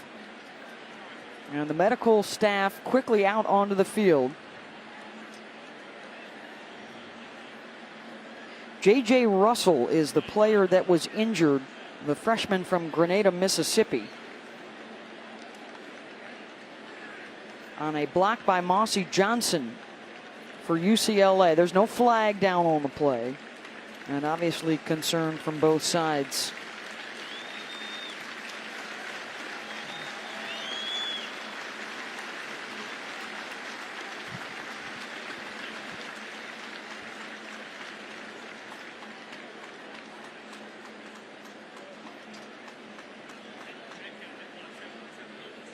Kickoff and kickoff return, Beth, are still some of the more dangerous parts of football, and you have these collisions sometimes that, you know, players don't see players coming at them, and this is one of those situations. And you keep your prayers and your thoughts that J.J. Russell is, they're going to take every precaution with him on the field for sure, doing the right thing, the Memphis staff.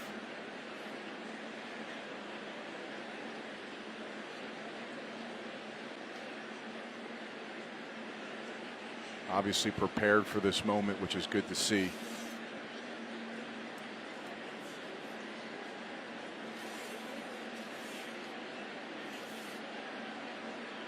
Russell is the freshman backup linebacker behind Jannard Avery, the senior from the same hometown, Grenada.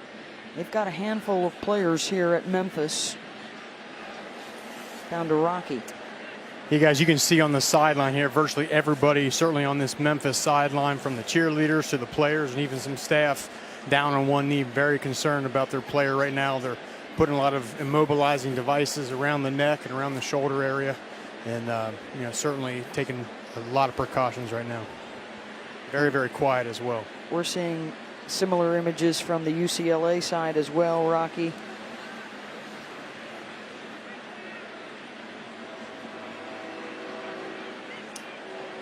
We're going to take a moment now to go back to the studio and Kevin Nagandi. Beth, Anthony, Rocky, thank you so much. Here with Mack Brown as well as Booger McFarland. Our thoughts are with J.J. Russell as they tend to him on the field here. As a coach, have you ever been in a situation like that before where there's a player on the field and they bring in, the gurney and they're protecting the neck area? What's that like as a coach? Well, scares you to death. Yeah. And we've all been with it. You see Mike Norvell, the head coach, was out there. First thing you do is you want to stay out of the doctor's way, but you want to go talk to the player because usually the coach can settle him down more than anyone else. So if he's alert and they would let you, I'd grab his hand, talk to me, you okay? Or if he was losing consciousness some, you'd say, stay awake now, come on. Talk to the doctors, talk to me, and they would usually look at you and recognize you. And then the other thing you want to do, if you know he's okay, and parts are moving, you want to kind of do this to the parents. Yes. And let them understand because they're anxious and working. And then the first thing you do is if the parents are there, you get them in the dressing room immediately to be with their son. And the second thing is that if not, you have the doctors call the parents before anything's released to let them understand. And last thing is that try to settle your team down and say, hey, he's okay. We're good. Let's go play. As a player, how does that affect you? I mean, it basically takes all your emotion away because the first thing you're thinking about is your teammate. That's your brother. You're out there fighting, and so you want to know he's okay. But you got your coaches pulling at you saying, come to the sideline, let's tweak this or tweak that. But first and foremost, you want to say a prayer for your teammate. And then you start thinking about, man, I got to go back and get ready to play again. There's still time left in this half. Yeah, right now, Memphis is up 20-17, but that's the sign. That's the video we want to see taken in. Beth, let's go back to you and Anthony.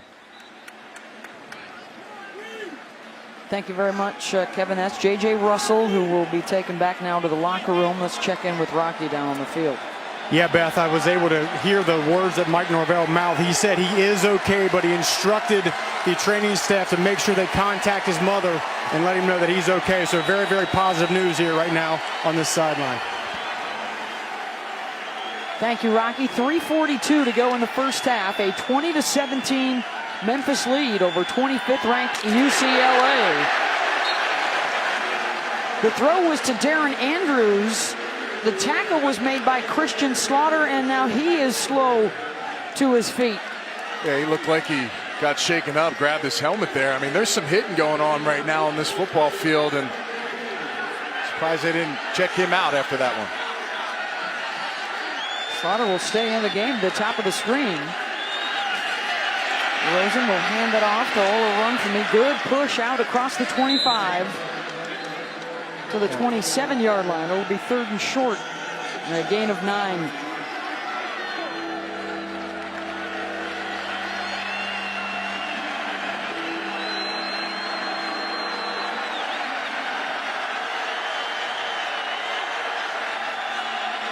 Rosen to throw, got his man for a first down, and spinning out to the 39-yard line is Theo Howard.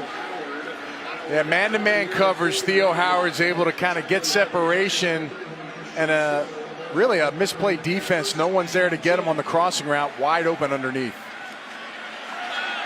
Oh, a run for me, a burst across midfield, and a stiff arm down to the 45-yard line over Sean Rupert. Run game is improving for UCLA. They're starting to get some chunks now. It's a big drive here at the end. They got to try to answer after Memphis 2 straight scores. They're over 100 yards now in the first half. That's better than their game average the first 2 weeks. Missed tackle on the edge. And the Bruins are in business down inside the 30-yard line. That's Jordan Lastly. That's a great job by Lastly. He actually pointed to his defender in front of him, letting Josh Rosen know the blitz was coming. Josh immediately threw him the football. Great communication on that play. And a little too fast right now for Memphis. They'll call the timeout. Rosen's got his mojo right now. These are 2 guys on the same page right here. Watch this. He felt like his corner was going to be in pressure. Let's roll it out. He's pointing to him, letting his quarterback know. Josh looks up quickly and gets the ball out of his hands. That's an automatic 7, and then whatever else the receiver can get on the back end makes it even a bigger play. So, again, lastly, with some experience, Josh Rosen feeling the pressure, understanding what's going on, and 2 veteran players on the same plays. Those last 3 plays now, Beth, 17 yards, 11 and 17. Those are big when you're talking about answering what the Memphis Tigers have done against you in the last 2 series. Josh today, 15 of 24, 178 yards, and the 5-yard touchdown to the tight end Jordan Wilson. Ironically enough, the one guy he hasn't hooked up with yet is Caleb Wilson, who was his top target through the first 2 games. There he is, number 81. Well, Memphis has tried to take at least one of them out of the game. So far, they've done a nice job on him of bodying him up and not making him a factor. But I'll say this, he's still a weapon, especially when you get into this red zone area. He's lined up on the edge here at the tight end position. Bolu out of the backfield. Missing tackles now for the Tiger defense that had been so stout throughout this first half. Another missed one there.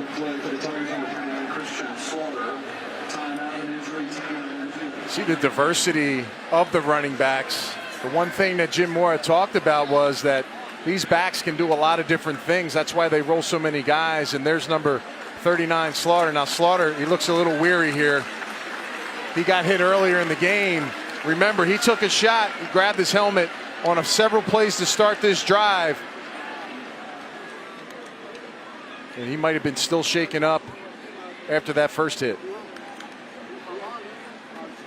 They're going to bring Christian off to the sideline. Yeah,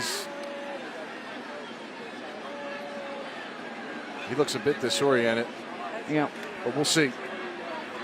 Well, the medical staff there made a point to take the helmet away from Slaughter until he's evaluated a little further. 2:09 to play in the half. Bruins on the move. Rosen way behind Lastly, crossing the middle. Yeah, left tackle Colton Miller. Rocky talked about it right now, having some issues. Got beat inside on that last play. Forced a poor throw by Rosen on that play. 3rd down and 3. This is where Rosen raises up his game in these situations. They're gonna run it. They got some room. Oh, a run for me down inside the 5. And what a boost this maligned run game has given the Bruins here in the first half. Yeah, Ola Run for me has done a nice job. Now, that's a read option. I'd say 100% of the time, Josh is not going to keep that ball. You got to dial in and get the ball carrier. Rosen quickly to the edge. Howard reaching for the goal line, and he's down inside the 1. Again, ball placement is amazing there. He's a little gimpy getting up after that one. Watch his ball placement. Now, again, the ball's he's going to hit the ground here. Boom, and the ball dislodges, so that's a good call there. But again, puts him on the 1-inch yard line. Rosen keeps and Rosen scores. Touchdown, UCLA. And what did I say? 100% of the time he never pulls it. But when he gets close to the 1 and he only has a half a yard to go, he's looking for an easy rushing touchdown. You won't see it often, folks, but that's a nice job. Everybody sucks into the running back. And Josh Rosen, who never runs the football, keeps one and gets a rushing touchdown himself.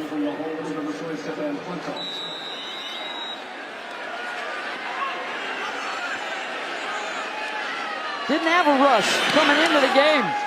He's got a passing and a rushing touchdown now and a 24-20 lead. To the studio and Cassidy Hubbard. Thanks, Beth. Michigan taking on Air Force, and Michigan's offense struggling to get in the end zone. So Donovan Peoples-Jones gets 6 on a punt return. A 79-yard score for the true freshman. Air Force has responded, though, so it's now 16-13 Wolverines in the third. Beth, Anthony, back to you guys.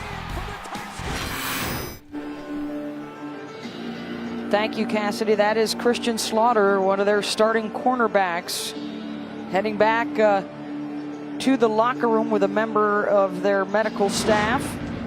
Well, how about the day so far for Josh Rosen? Yeah, he's been slicing and dicing right now, getting the ball out of his hands, seeing the field. Just the way he goes through his progressions and puts the ball in catchable spots has been impressive today. He's gotten it to multiple players on his football team.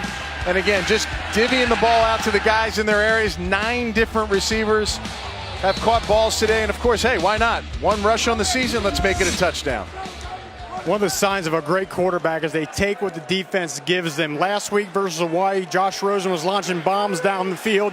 This week, they're trying to take that away, so he's more than happy to just take the short throws to the perimeter. 10 plays and 80 yards, 2.5 minutes to take the lead for the Bruins. Still time for the Tigers, and another monster hit on special teams. Mossy Johnson again. Yeah, Mossy Johnson's been hitting everyone. He's the one that had the hit on Russell earlier, but watch this. Just, you got to block some of these players. Can't let them come free. He came out like a cannonball out of nowhere. Pollard didn't even see him coming. Coming up on the State Farm Halftime Report, Kevin Nagandi, Mac Brown, and Booger McFarland will have all the highlights of the day for you. Coming up on our State Farm Halftime Report. Will one of those highlights be a scoring drive late here for the Tigers? They've shown the quick strike capabilities today. And Ferguson corralled and taken down at the 25. And the sack for Jacob Tuioti Mariner, the senior out of Corona, California. Yeah, that's great pursuit by number 91, Tuioti Mariner. Again, this defensive line has definitely gotten better as this game has progressed. Rocky talked about the change in personnel and the looks.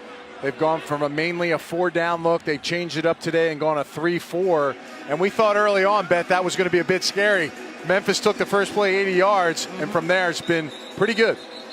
And Anthony, you can't underestimate how hard that is to do. If you're a 4-down team, you've practiced that entire camp, the first couple games of the season, then really in 1 week because of injuries, you're forced to change your approach a little bit. I give these guys credit out there, especially a lot of young guys on this UCLA defense to go to that 3-4 look. Yeah, you know, me and you, Rocky, were talking about it. What could be the change? And that's the one thing we kind of nixed off and said that wasn't going to happen because it is so hard to make that transition. 14 rushes today for Memphis, 5 of those for negative yardage. Here's a 4-man front for the Bruins. Ferguson, deep ball down the middle, and did he haul it in? Yes, he did. Anthony Miller at the 32-yard line. Well, if he controlled that, that will be a top 10 highlight on SportsCenter. Watch the speed into the post route, and he just runs right by. Now let's see the extension. Looks like he's got control all the way through. They're going to check it out. But the ball, as long as it doesn't move, that's one heck of a, that is a big-time catch. 41 yards as it stands. And as he tweeted this week, this is the walk-ons against the 5-stars. Ball's in his hand. Hands are underneath the ball. That's going to be a catch. That is a unbelievable grab by Anthony Miller. Full extension.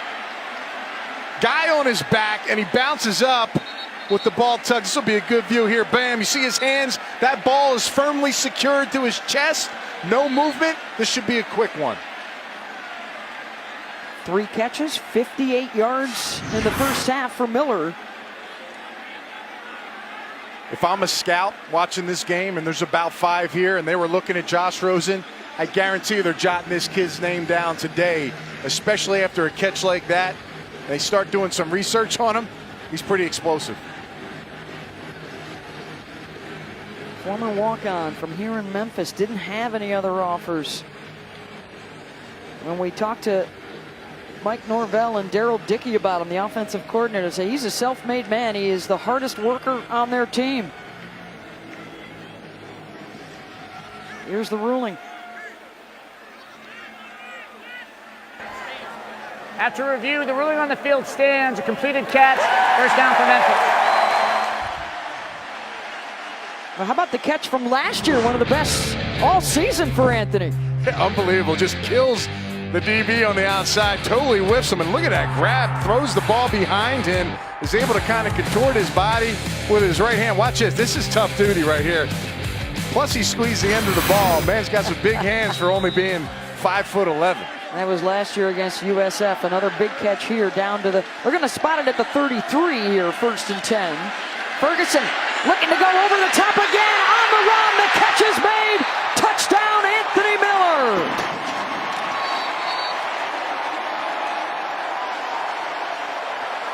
"33 yards, and he beat the freshman Holmes. Man-to-man coverage, Beth. It was only a matter of time for Anthony Miller, but that was an absolute dime by Riley Ferguson. Excellent throw. Look at this. We saw a little bit of this yesterday in practice, but that is just a perfectly thrown ball. The separation by Anthony Miller, just amazing. Back-to-back awesome catches by that young man. Impressive drive by Memphis. You knew about Rosen coming in. Now you know a little something about Riley Ferguson. And Anthony Miller, Ferguson's 4th touchdown toss of the first half. Inside right here, he's going to run right by and get up the sideline. It really comes down to the quarterback dropping a dime. Safety's nowhere to be found. I'm not quite sure why you're not leaning on the high side of Anthony Miller. And Ferguson sees that right off the jump and makes a perfect pass. And guys, what an injection of energy those two big plays put on this Memphis sideline the last couple minutes. It's been dead quiet here, but what better than a couple big plays to get this team and this crowd back in this football game?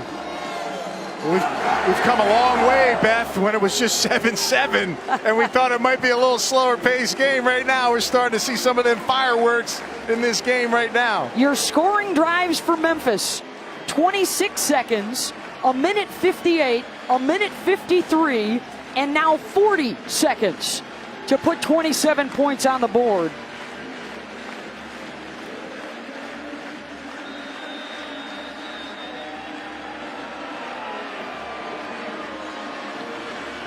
Back and forth we go here at the Liberty Bowl.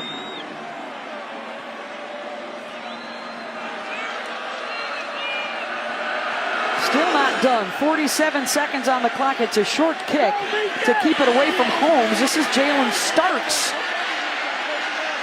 And down he goes at the 25. Let's huddle up right now. You got quarterback Riley Ferguson, Anthony Miller, the wide receiver. You ready to show us your stuff? No doubt, yes, sir. All right, Riley, so you walk to the line, you see press coverage on your boy right there. What goes through your mind? I know he's going to win. I just have to see the release and give him a catchable ball, and I know he's going to make the play. Anthony, how do you defeat man coverage? Man coverage, it's pretty simple. Our coach tells us to use a few basketball moves, a couple crossovers, or I might put my hands on him off the line. You never know. I think he did a little basketball move there, Beth. Yep. A heck of a job by that young man. The screen to overrun from me. Hammered after a 1-yard gain by Austin Hall. And again, this looks just like our huddle up. Get the ball out of the hand, make a perfect pass. Riley talked about that. And Anthony Miller does the rest. Blows by the inside DB. No safety help. Easy all the way. Yeah, Pickett was slow to get over. Miller firing up the crowd as we head to the locker room here at the Liberty Bowl. 27-24 Memphis over UCLA. We'll get you to the studio for the State Farm halftime report after this message and a word from our ABC stations. You're watching the State Farm halftime report.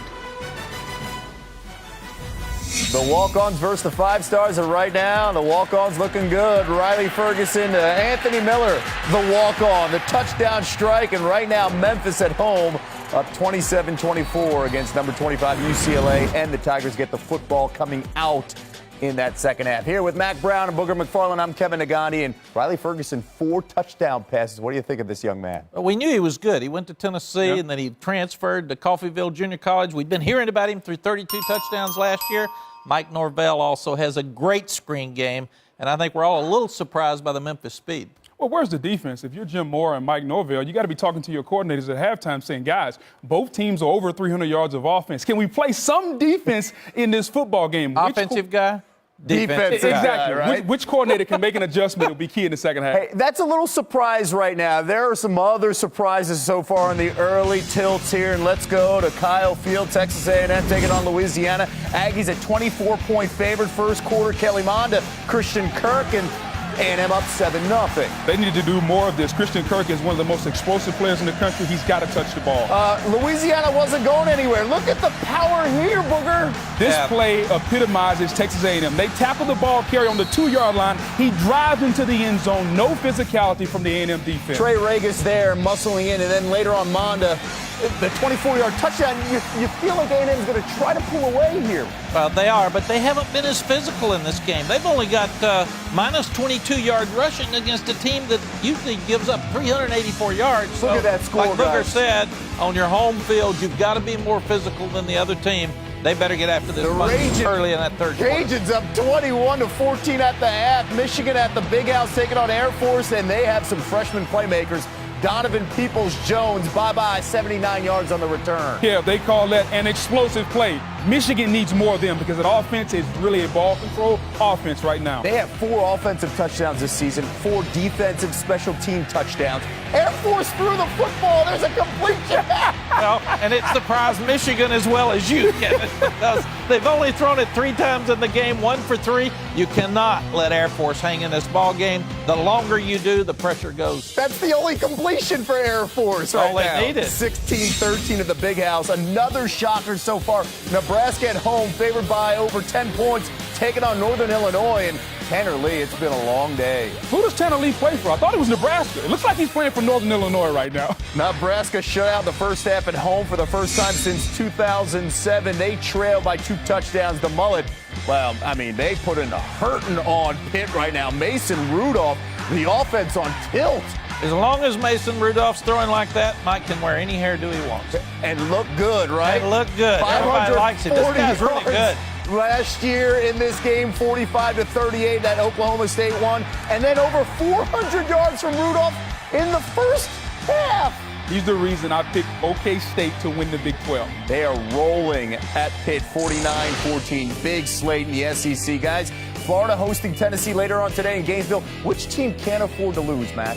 Well, neither one, because there's a lot of pressure on both these teams. Neither one have been consistent on offense. I think it comes down to the most consistent quarterback in running game. Florida only had 11 yards rushing against Michigan. Dealing with still 9 suspensions. LSU big test in Stark Vegas. New defensive coordinator Todd Grantham promised me in the spring they'll be more aggressive, they'll be more physical. They're waiting on LSU. Booger, you nervous? A little bit. A little bit. We'll see under the lights. He knows the truth. Exactly. The truth. The best match of the day will feature the Heisman winner against maybe the best defensive front in college football. What will be the difference tonight in Louisville? Find out. The State Farm Halftime Report is brought to you by State Farm, here to help life go right. You're watching the State Farm Halftime Report. A lot of traffic in there, and he's brought down. Dexter Lawrence and Christian Wilkins. Nasty, physical, relentless, great effort. When you get a bunch of guys that are talented, and not only talented, but they care and they work hard every day, it's something special. We got a great D-line, front 4. They're tremendous athletes. They get to the quarterback, they harass the quarterback. He's sacked and he fumbles the football. These guys are nasty.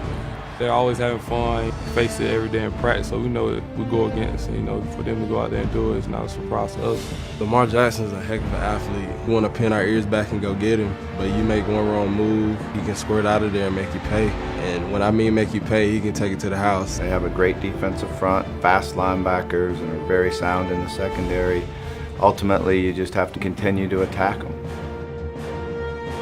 Can't wait for the showdown tonight on ABC. Let's take a look at Clemson's defense as their front line leading their team to victory with driving success, brought to you by Honda. The Power Rangers recorded 11 sacks in their dominating win against Auburn since the start of last season. Clemson has an FBS high 60 sacks. And bad news for Lamar Jackson. He's absorbed more sacks than any other player in that same time frame, 48 in all.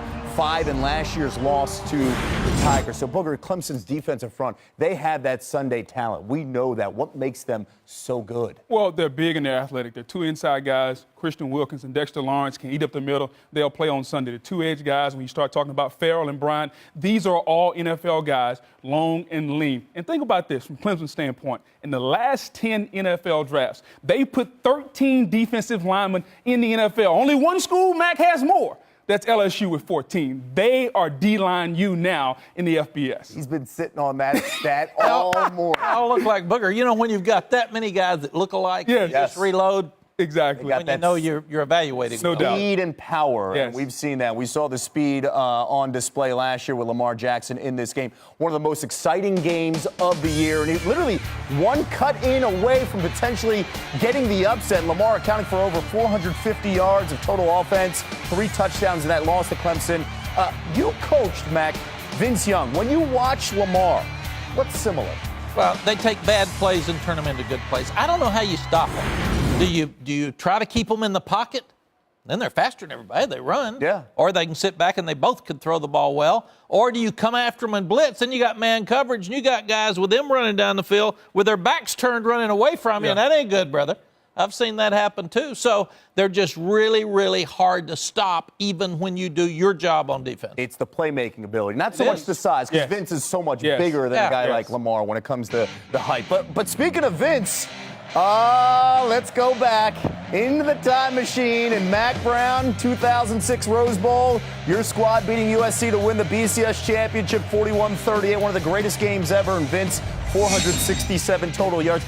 We saw video. I thought that happened.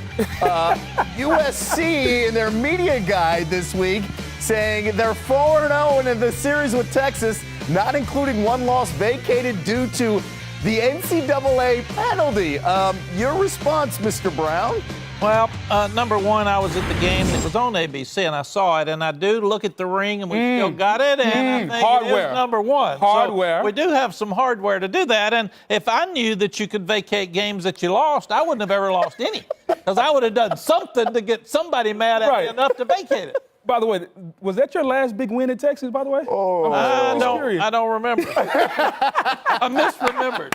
Hey, I love it. Before we go, what was the play call? What was the play call and the difference in that game, 41-38, with Vince Young going into the end zone? Well, we're talking about Lamar here, too.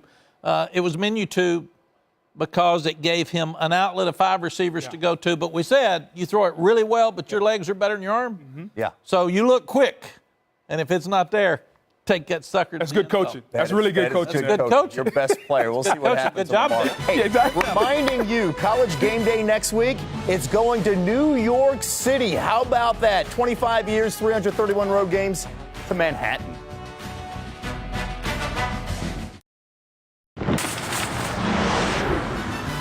The State Farm Halftime Report is brought to you by State Farm, here to help life go right.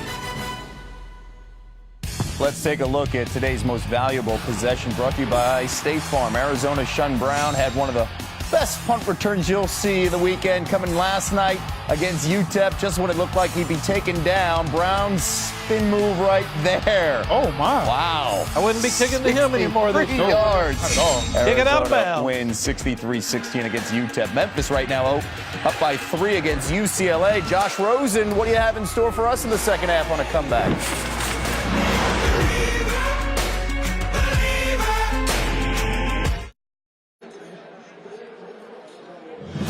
Welcome back to ESPN College Football on ABC, presented by Walmart.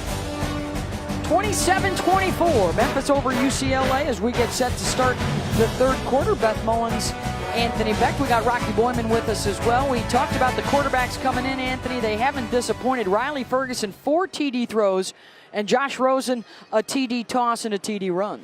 They've been spectacular, and it's been a couple small time passes for Memphis, getting some of those big explosive plays on the screens. And then Josh Rosen has really used the balance with the running game to attack some of that man-to-man pressure that he's getting on the outside, just getting the ball to the playmaker's hands. So distribution's been good by both quarterbacks. The question is, can the defenses sustain? Memphis has to not give up as many plays in the passing game, and for UCLA's defense, the explosive plays. When you take screens 50, 60 yards several times, you got to be able to stop some of those, take some of the burden off your offense. It will be Ferguson and the Tiger offense coming out first. Let's take a look at our Pacific Life game summary and how we got here. And, you know, Josh Rosen again, he's been on point, spreading the ball around. 9 different receivers, running backs and tight ends have catches. And that's the biggest thing. And he offered some of that movement with his legs, getting his first rushing touchdown of the year. And then Riley Ferguson, again, a mobile quarterback, just getting it to the playmakers. 2 screens today of over 50 yards that were both touchdowns. And then he linked up with his favorite guy's best friend, Anthony Miller, wide receiver. They finally got the look they wanted, man-to-man, and he drops a dime in. They've both been spectacular in this game. A combined 634 yards of total offense in the first half for the Tigers and the Bruins. UCLA getting out to the 2-0 start to the year. And before the snap, delay a game on the offense. It's a 5-yard penalty. First down. In the Jim Mora era, they have not lost to a group of 5 team. They're 10-0, but Riley Ferguson is trying to change that. He's got 4 touchdown tosses today in the first half and looking to add more. Darrell Henderson is in at running back. They have not been able to run it well other than the big play to start out the game. And they won't run it well there. Jalen Phillips along with Tuioti Mariner in the backfield. Jalen Phillips has done a nice job today, just pushing that run back into the backfield. A lot of tackles for losses in the run game. He's been productive. And Memphis had some luck with man-to-man. When UCLA was in man-to-man toward the end of that half, now I see UCLA trying more zone. Now's when the RPO action out of Memphis offense may start happening.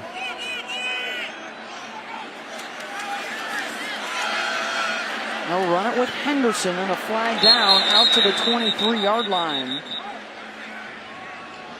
Tossed right at that offensive line. And the Tigers say it's on the Bruins. Personal foul, face mask, number 99 in the defense. The 59 comes down to the end of the run, automatic first down. Matt Dickerson, the senior from San Mateo. A defensive tackle on the inside. Get your hands caught up sometimes, and it's a big play. They had him pressed back behind 10 yards, and now they get an easy first down. Crucial mistake by 99. Now the pistol with Henderson. He's got it. And Henderson out to the 40 and right into Dickerson. Sophomore from Columbus, Mississippi. Had 169 yards in their opener and touchdown runs of 55 and 63 yards. They have been explosive early in the season. Looking to throw to Henderson, incomplete.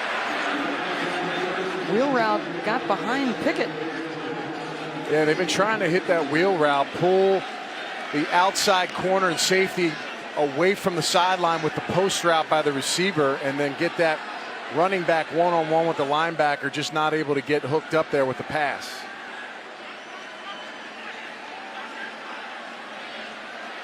Third down and 8.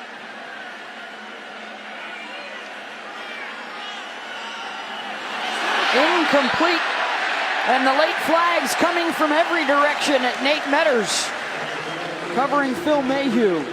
And the mistake Metters made was he did not get his head around to look toward the ball. The flag is going to come out every single time in that situation. Yeah, aggressive man-to-man. You see him, and he's got his hands on the shoulder pads. Again, you can't grab. It's obvious. Metters is a junior. He's got a lot of experience out there. But again, when you get into that man-to-man press coverage, it gets aggressive. You get a little handsy. And like Rocky said, you got to get your head around and play the football. On 1st and 10. it up the middle again. And there you see coming in at the tail end, number 2 in white. That is linebacker Josh Woods, who missed the first half today after a targeting ejection last week against Hawaii. So good news for the Bruins to get Woods back. But a reminder, they are still without 3 of their other starters, Kenny Young, Jaleel Wadu, and don't think we've seen Boss Tagaloa either today. Up front.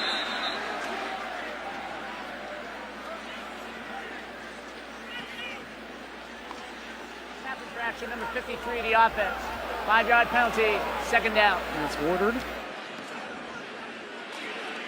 See quite a bit of motion pre-snap for Memphis, in particular number 1, Tony Pollard, who's coming out of the game right now, but I know that they're gathering information using that movement to try to set something up later in this game.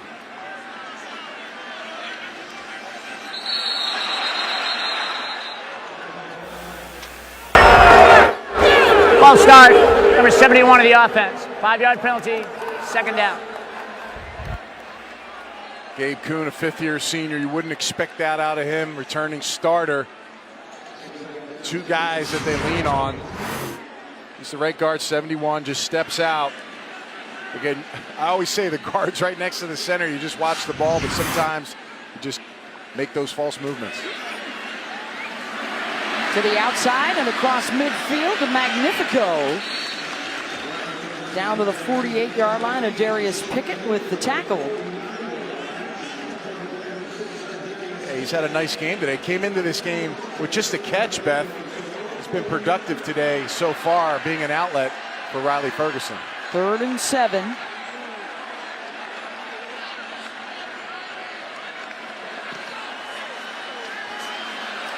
Ferguson steps up, delivers. Magnifico first down inside the 30. Well, obviously there's not a lot of tape watching him running routes, but he's been all over the place. Great hands, going to run that middle seam, and he just gets behind the defender. Hard to grab. He's got a guy on his back. Number 14, the defensive back, linebacker Chris Barnes, who's filling in for Kenny Young, who's not playing in this game, not necessarily up on that pass protection on that end. He's got 5 catches on the game now. 19 yards on that one. They'll fake the jet sweep, and right up the middle goes Patrick Taylor. Down to the 21. Josh Woods with the tackle.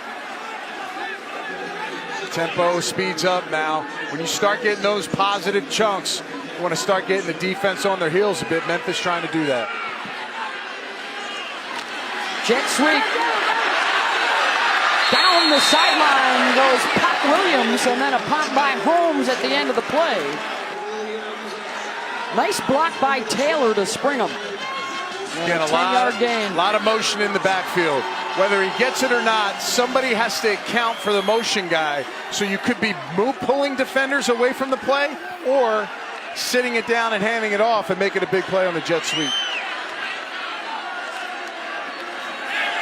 Ferguson, the slant, down to the goal line. Miller reaches for it, and he's got it. Touchdown, Tigers.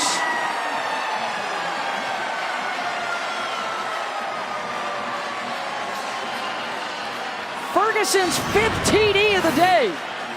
Yeah, the big question here is, it's a great catch. Was he across the line? Looks like he gets it, sticks it out clearly past the line of the goal line there. That's a great job. Just great awareness.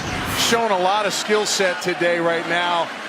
Becoming an all-around, really top receiver that I've seen so far early in this season.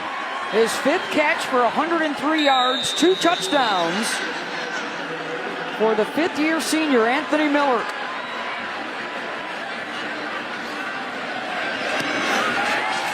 Ten-point Memphis lead as they score with their first possession of this 3rd quarter. When we come back, the special story of Wyatt Deal.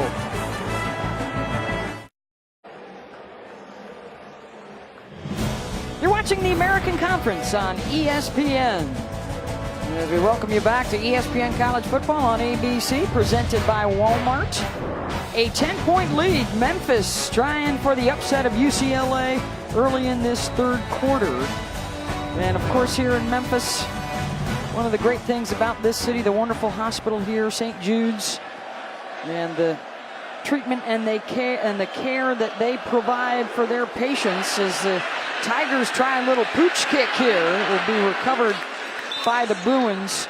Wyatt Deal is here getting treatment at St. Jude's, and he had the backstage pass today, Anthony, and what a day it was. It started out, there's Wyatt in the white shirt there with the Tiger walk.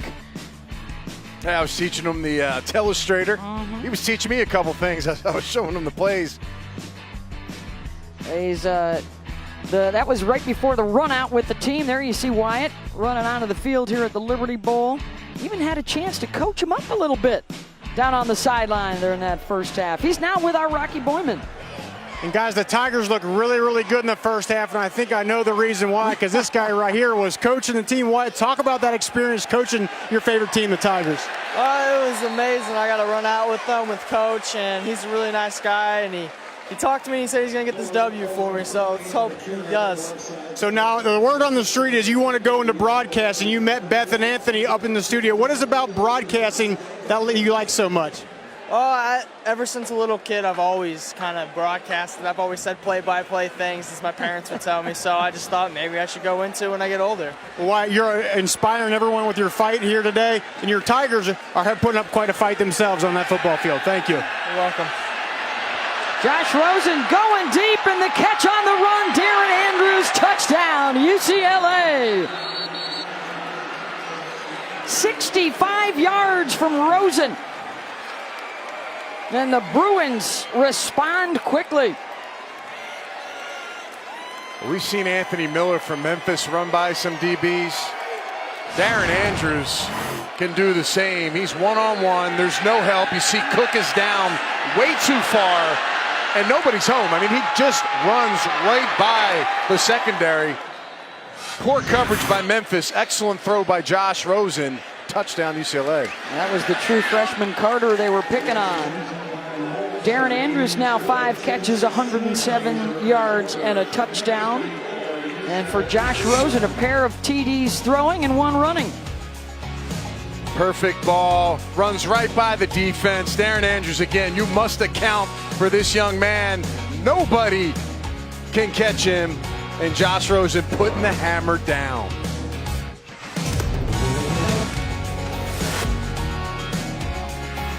College football on ABC, presented by Walmart, is brought to you by BMW. We only make one thing, the ultimate driving machine. 2 of the all-time greats ended their coaching careers here at the Liberty Bowl. John McKay, USC, 1975, and Bear Bryant, Alabama, 1982. A lot of history here. Elvis Presley has performed here at the Liberty Bowl amongst other entertainers, and of course the Liberty Bowl every late December here in Memphis.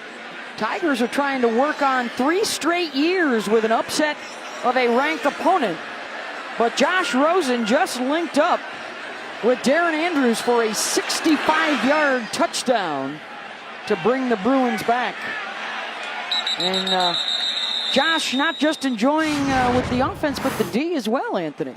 Yeah, he threw the hammer down after that play, but he made sure to go over his defensive players and teammates and say, listen, we got to get something going here. We need to stop because they can't stop me. That's what he's telling them. I'm the guy tonight they need to be worrying about. So as long as he's got the ball in his hands, they're doing the right thing. But UCLA's defense has to stop some of these plays by Memphis. Look at the numbers. Both of these guys have been electric. Turnovers, 0 for Josh. One interception by Riley on a deflection. So both of these quarterbacks have been clean in this game. The Rosen and Riley show. In fact, Riley Ferguson and Memphis, their last 3 possessions, 3 touchdown passes. 1 to Pollard, 2 to Miller.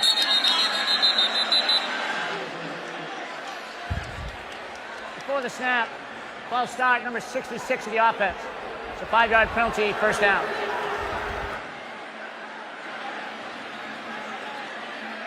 We got Rick Wade, the defensive end, on an offsides earlier a few series ago. This time, he must be getting a good jump because he pulls the right tackle, Joseph. Twitches on that last play. 3rd false start against Memphis today.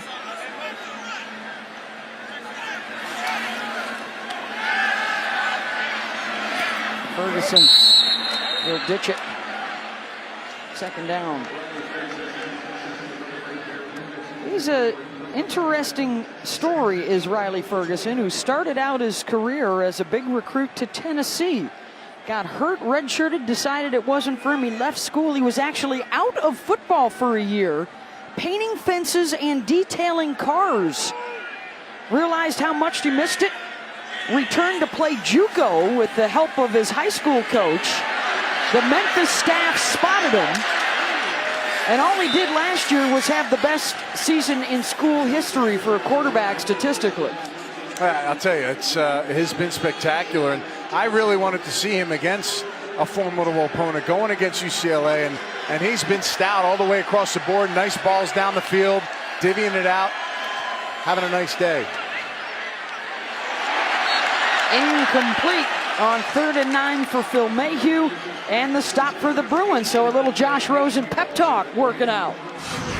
Yeah, and again, a few of his passes have been behind the receivers. Again, trying to get it just over the linebacker Josh Woods, who's back in the game after he missed the first half because of targeting last week. Nice job just getting that ball over, but again, just on the outside of the receiver so they couldn't make a catch. Gosling driven back to his own 29, looking for a block. Good job on the tackle by the special teams unit. And Tony Pollard, 45 yards on the punt, no return. And Rosen goes back to work. He was not only a terrific football player as a kid, but also a top-ranked junior tennis player in Southern California. Big-time recruit to UCLA. He didn't disappoint as a freshman. He was a Frosh All-American with 23 touchdowns. Last season, got hurt in the middle of the year, and the season went south for UCLA. They finished sub 500, and now he's back and off to a terrific start this year. 11 touchdowns now through the first 2 games and 3 quarters. He exemplifies everything you want in a pro-style NFL quarterback. He's extremely talented. He's extremely smart in his football intelligence. Through the hands of Jordan Lastly. I talked to Jed Fish, the offensive coordinator, and he said literally he is the smartest guy. Now, Jed Fish has been an offensive coordinator in the NFL for several teams, Minnesota, Jacksonville. He's with Michigan last year with Harbaugh. And he said, listen, this kid's as smart as they come. He brings me real questions, challenging questions. And he says there's nobody more ready than I think at the quarterback position for the next level than Josh Rosen. Looking at a 3rd and 8.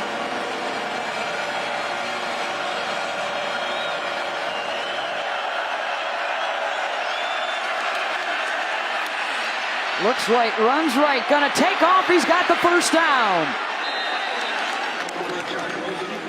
Now, Rosen was running on that particular play, but just in general, the thing that impresses me most about his play is he is fearless in the pocket. How many quarterbacks, Anthony, do we see the first sign of pressure, they tuck and try to run that ball away? He keeps his eyes downfield until something comes open. 1st and 10, Rosen. Crossing route underneath to Darren Andrews. You're right, Rock. Pick away. You're right. When you're talking about those quarterbacks, I remember one that I played with in the NFL. He's in the Hall of Fame. Kurt Warner was a guy that it didn't matter what was coming at him. 5 guys, 4 guys, a safety from the outside. He'd stand there and deliver a perfect ball. Josh is starting to build that mentality. Run up the middle, stuffed by Curtis Akins. One thing about Josh Rosen, too, his lower body is very strong. Thicker guy down bottom. When I watched him warm up before, that's going to be big. And that helps him kind of take on some of those hits and bringing him down with that strength down below his waist. On 2nd down, Rosen in trouble, and he's sacked back at midfield. Jonathan Wilson with fresh legs after he sat out the first half from a targeting penalty a week ago and a loss of 10. And with that fearlessness comes what we just saw. Sometimes he doesn't want to ever give up on a play, and you got to, as a quarterback, know when to live to fight another day, and sometimes he holds that ball a little bit too long. We saw right there.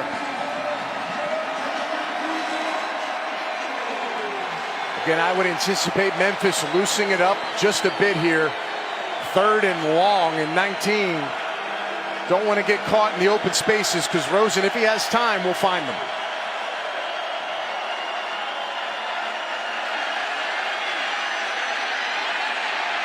All day for Josh, still looking. Intercepted! And a lot of green in front for the Tigers. The pick six, Tim Hart, touchdown Memphis.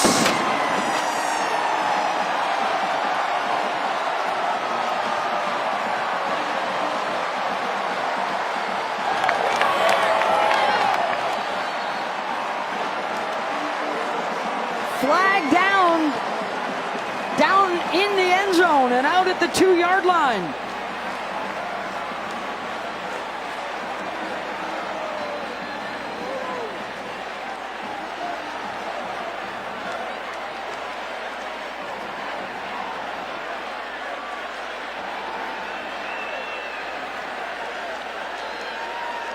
First interception of the season for Josh Rosen, and Tim Hart takes it 60 yards the other way. As much praise as we've been giving Josh Rosen, that is the absolute no-no as a quarterback. Rolling to the right, waiting. Again, he's got plenty of time. It's a 3-man rush. But again, once you start rolling to that right, stay there. Don't come back, because you got a defender waiting for you, and he jumps right in front of it. Tim Hart. Assist on the kickoff. That's 48's first unsportsmanlike foul of the game. Unsportsmanlike penalty, I think, on the celebration there for Memphis. That will be assessed on the kickoff. But Hart, the redshirt freshman from right here in Memphis, with the pick six, Patterson to make it a 10-point game again. He's already missed once today.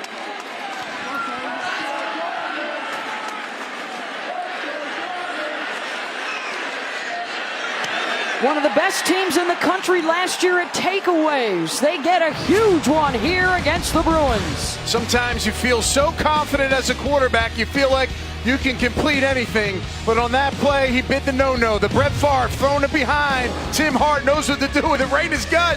Takes it into the house.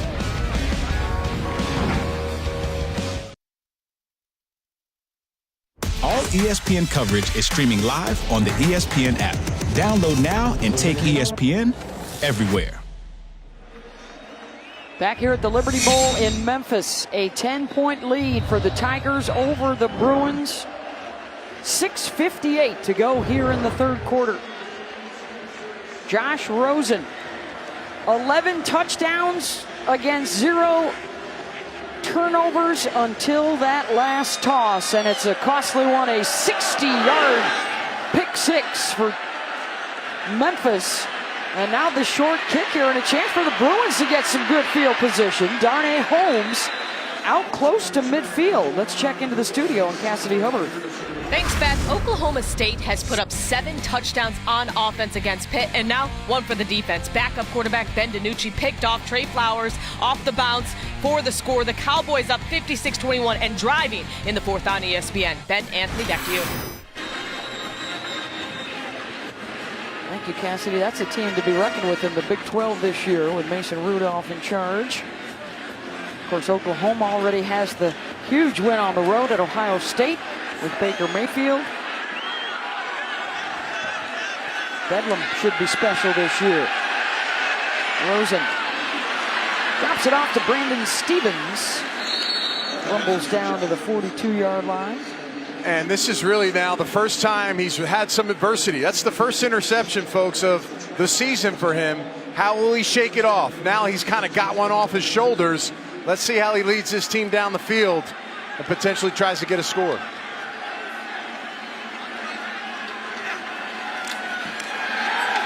Off the play action, got his man Lastly. And a first down to the 25. These receivers are so good, you know, very talented versus man-to-man coverage. When you're getting bumped at the line of scrimmage and getting your hands on by the defender, you got to get separation, finding easy holes and windows for the quarterback to throw the ball. More play action. That one broken up. It was actually the defensive back, Jameel Collins, who had the inside track on it.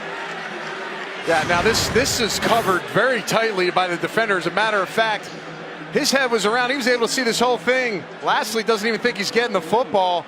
Good job by Lastly pulling him back and being a D-back on this, trying to knock the ball out. But poor decision there by Josh Rosen. Not as clean. Good job by Collins, defensive back on Memphis. Chris Ball, the DC, talked to us yesterday about closing windows. That window was shut tight. 2 tight end set here. And the give is to Stevens. Down to the 21-yard line. Curtis Akins with the tackle. Very lucky they didn't get a false start. You know, one guy we haven't seen much of in this game, Caleb Wilson on the outside, just gets a little movement there before the snap. Makes a nice block to seal this off on the backer.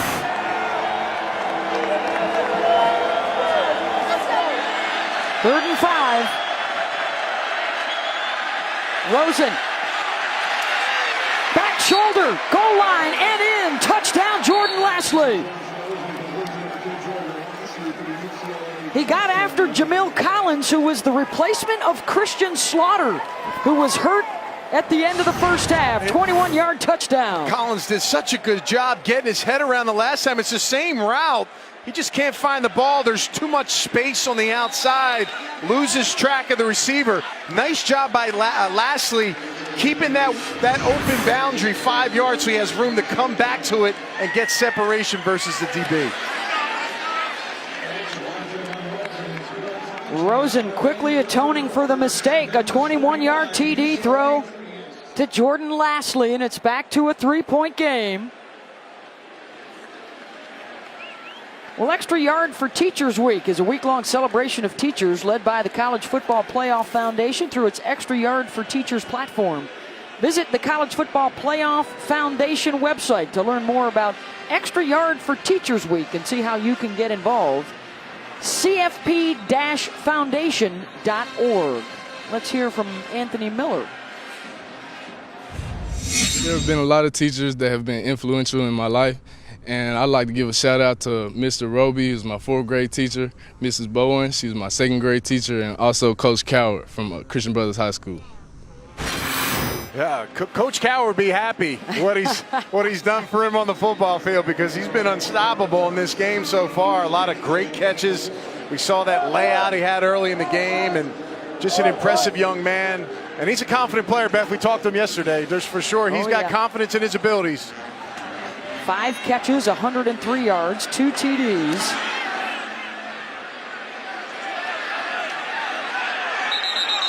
And speaking of Mr. Miller, let's take a look at today's battle, brought to you by U.S. Marines. Head coach Mike Norvell said he is the hardest working best player here. He's not going to let a true freshman get around with a great block. He's the best blocking receiver, and then he gets paid dividends in the passing game. And Riley Ferguson says, listen, you do all that work, I'm going to get you the football. And he's done that today. Tight quarters, inside, outside, passing you with speed. Listen, this kid's on the map right now, going against his young, talented DBs against UCLA. Had the game-winning catch from Ferguson with 19 seconds to play last year in their upset of 18th-ranked Houston.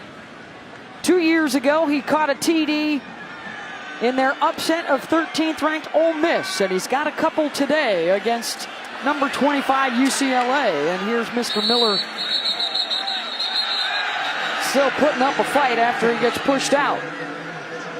Kid's relentless, man. He just goes every single play. The UCLA player down is standout freshman defensive end Jalen Phillips.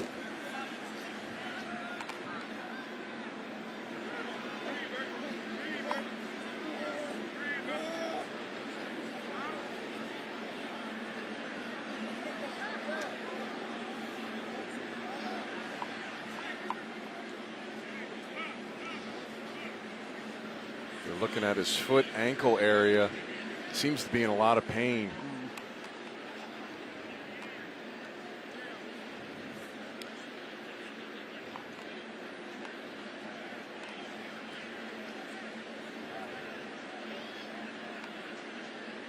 This is a defensive unit we've been chronicling throughout the day. They're already absent 3 starters out with injuries. And Phillips had been terrific so far today. One of the top recruits in the country coming out of Redlands, California.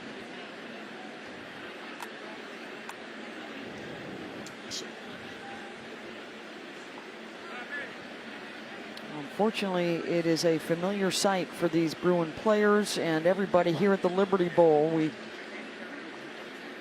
had a serious injury in the first half on a special teams play. J.J. Russell of Memphis was carted off the field. The last report that we had from the locker room was that J.J. Russell did have some movement. But that does not look positive there for Jalen Phillips. No pressure on that right ankle. Yeah, he's right here, bottom of your screen, and his right foot, if you track it here, it's just going to get rolled up on by the tight end right there. Just bends it back. Again, that could be a high ankle.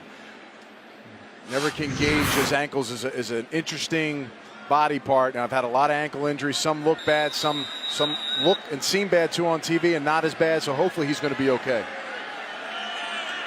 We've seen, what, 3 fronts? We've seen 4 down linemen for them today. And the run right at the heart of that defense again, out to the 38-yard line. Rocky?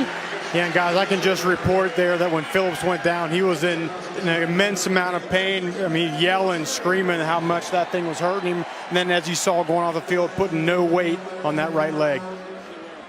That was Patrick Taylor with the carry for the first down from Memphis. Ferguson broken up by Metters, intended for Mayhew. And again, Beth, you talked about personnel and changing the defenses. That might take them out of that 3-4 look now because he was a stand-up outside linebacker.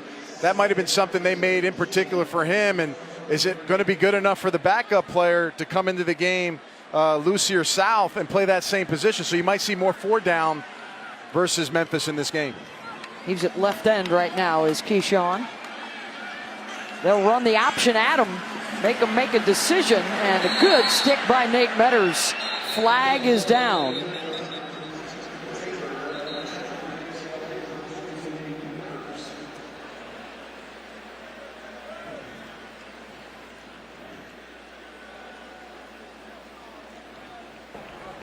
Personal foul, tripping, leg whip, number 86 of the offense.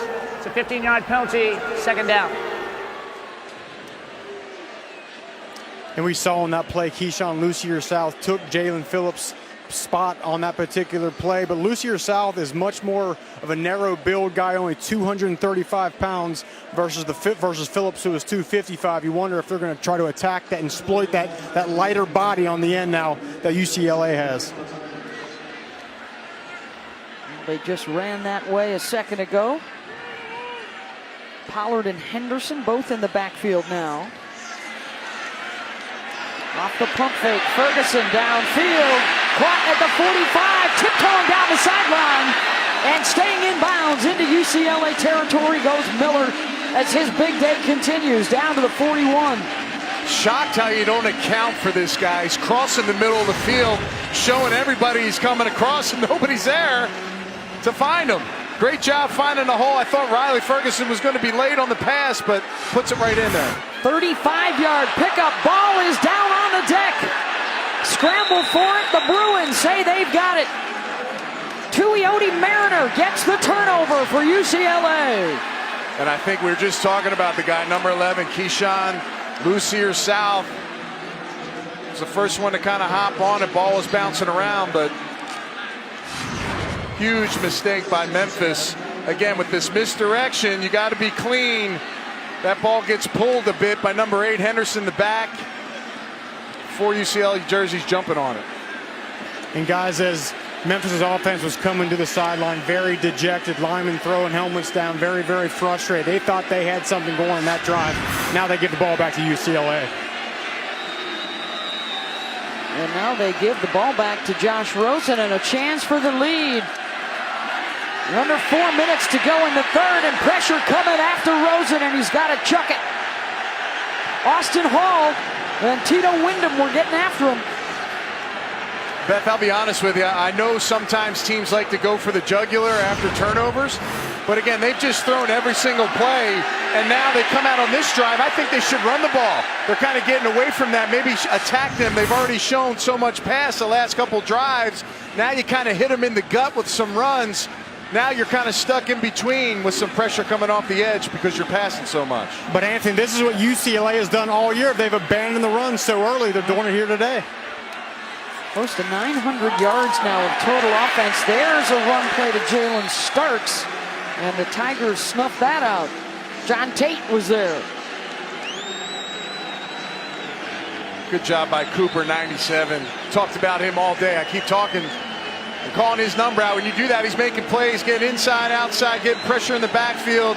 This would be a huge momentum lift for Memphis defense after the turnover by their offense if they can hold on and force a punt after this third down.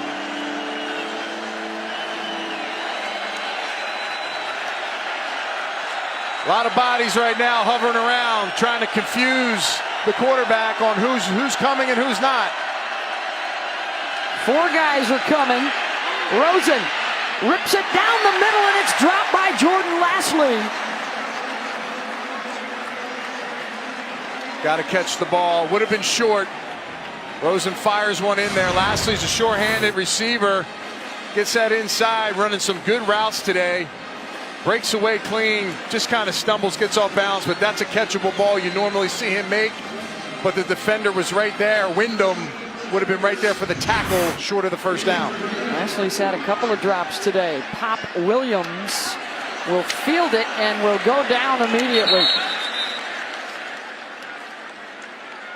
Well, tonight on ABC, third-ranked Clemson squares off against Heisman winner Lamar Jackson and number 14 Louisville. Coverage of Saturday Night Football presented by Wells Fargo starts at 8 Eastern, 5 Pacific. Also streaming live on the ESPN app. Rock, I know you love that Clemson D. How about that 11 sacks last week, Beth? But watch this. It's going to be important today versus Lamar Jackson. The pressure on the outside, but also the pressure up the middle by that man right there, Christian Wilkins. You got to be able to squeeze those rush lanes, those escape lanes down for Lamar Jackson. A big task for them here tonight. 1st and 10 with a 3-point lead, under 3 minutes to go in the third. Run up the middle by Darrell Henderson. Darrell Henderson's got the workload. Usually Memphis, at least in the first game, and we talked to Darrell Dickey, the offensive coordinator, they like to get 4 guys so that they're fresh in the fourth quarter. Right now, Henderson, number 8, is getting the workload in the backfield for this team. 8 carries, 89 yards. Had the 80-yard run to start out the game. First down Tigers, and what would be another big step in the turnaround here in Memphis. You know, for years they didn't have it going on. And then Justin Fuente arrived a few years ago. They went up tempo. Mike Norvell took over last year. They had Paxton Lynch at quarterback for a few years. Now you get Riley Ferguson at quarterback. Just 3 winning seasons in 19 years. And now the last 3 seasons, the best that Memphis has put together.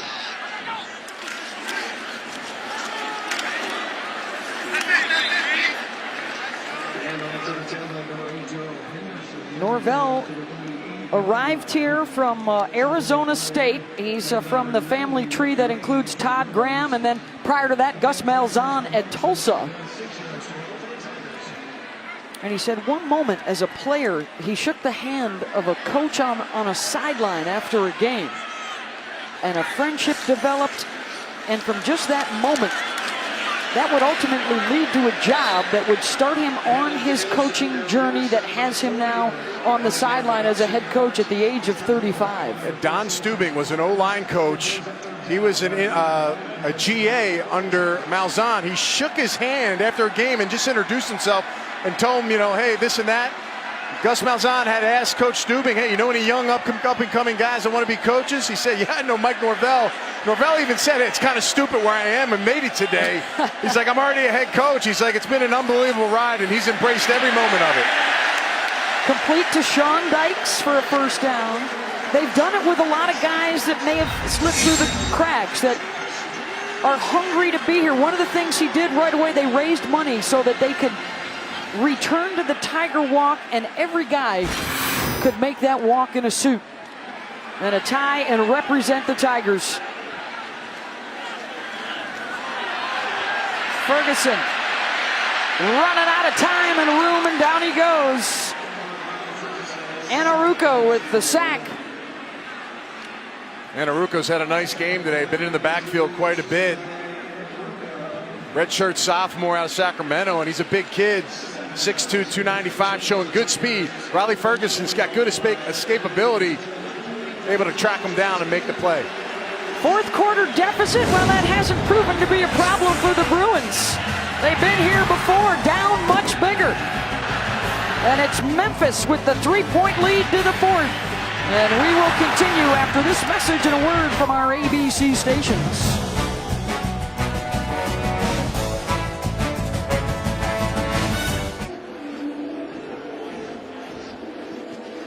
Welcome back to ESPN College Football on ABC, presented by Walmart. Start of the fourth quarter, we are already over 900 yards combined through 3 quarters. The QBs today, 8 touchdown passes and 2 picks. Incomplete Ferguson over the head of Phil Mayhew. It's a good job by Josh Woods, again, who didn't start the first half because of targeting. That's the second time he got in the passing lane in front of Riley Ferguson. So again, he's a key component to this defense. Only getting him here for the second half for UCLA has been a big factor in the third and fourth quarter. Riley, 5 touchdown throws, including a couple on long screen passes to Patrick Taylor and Tony Pollard. Anthony Miller has a pair of touchdown catches. Riley slips, pitches it back to Taylor, and they'll try and make something out of nothing and get back to the original line of scrimmage. Okay, now I don't know. Coach Norvell's running to him right now, and he's probably saying, son, don't ever do that again. Listen, this is a close game, coaching moment right here. I know Riley Ferguson's, he's in the zone, he feels good. But right now, you cannot do this. You don't know where you are. I'm not even quite sure. He did get a quick eye to Taylor there, but man, that could have been a dreadful mistake by Memphis.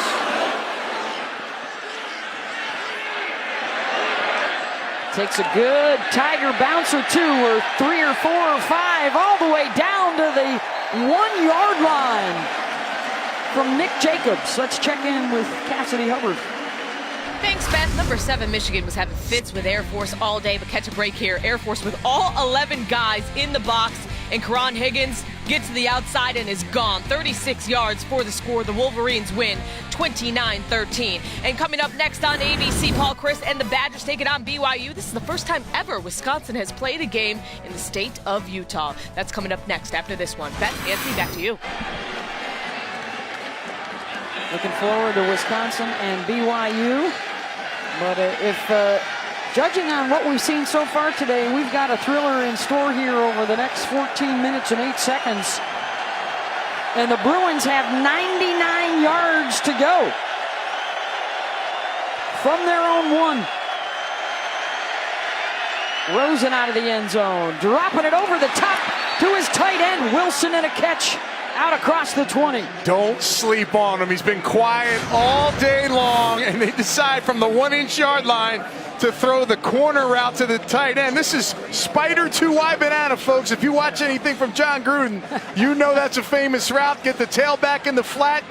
You get the tight end in the corner route wide open. That's a big play. That's a smart and risky call by Jed Fish.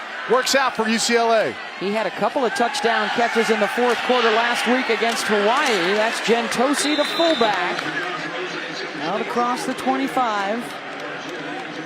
For those of you that may need the refresher course, week 1 against Texas A&M, it was a 34-point deficit that the Bruins faced against Texas A&M, and they came all the way back. Rosen with 4 fourth quarter touchdowns to complete the biggest comeback in school history.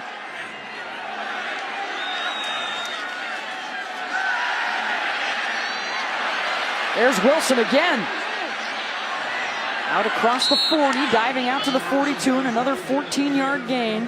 How about the two quarterbacks today, Anthony? The average yards per pass play for UCLA is 14 yards. For Memphis, it's 19 yards. Yeah, you know, a little skew with Riley because they had those long screen passes. But you're right. These guys look to get the ball down the field, and they're not scared to threaten the defense. You see right now UCLA going some tempo, folks, on the ground level on the field here. It's in the mid-90s, very, very hot. So whoever's in the best shape right now is going to win, has a good chance to win this football game. But that's why you see UCLA turn up the tempo right now. They are trying to stay cool on that sideline. Empty set for Rosen. Finds the window to Andrews on the run. Down to the 22-yard line.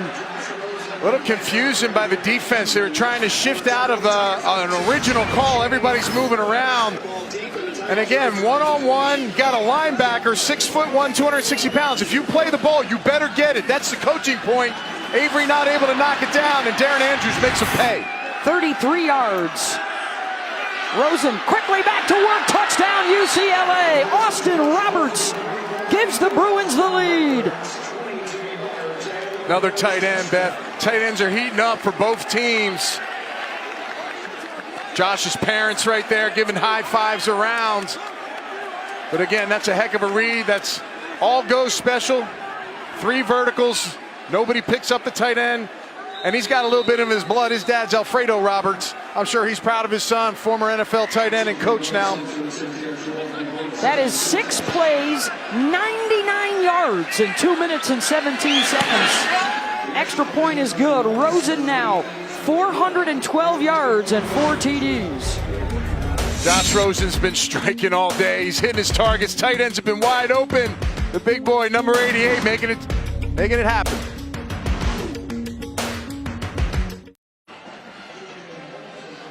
ESPN kicks off your Week 2 NFL Sunday at a new time and with a new team. Join Rex Ryan, Charles Woodson, Matt Hasselbeck, Randy Moss, Morton Shefty, along with new host Samantha Ponder on NFL Sunday Countdown presented by Snickers. Sunday at 10 Eastern. Also streaming live on the ESPN app. The Rosen parents enjoying another good afternoon for son Josh. 4 touchdowns on the day for Rosen through the air and a rushing TD as well. And we've got an update and an upset. Cassidy Hubbard.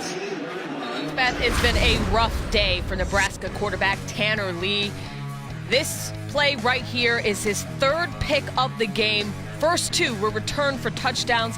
The Cornhuskers fall 21-17 to Mackatac in Northern Illinois. Beth, Anthony, back to you. Wow. Tough one there for the Huskers. Tanner Lee, formerly at Tulane, transferred. Pro-style quarterback, tried to bring him in to replace Tommy Armstrong. Not treating him well today. We've got over 1,000 yards combined for these two clubs, and the Bruins back on top, 45-41 after Rosen engineers a 99-yard scoring drive. Patrick Taylor taken down at the 20, and the flags on the carpet.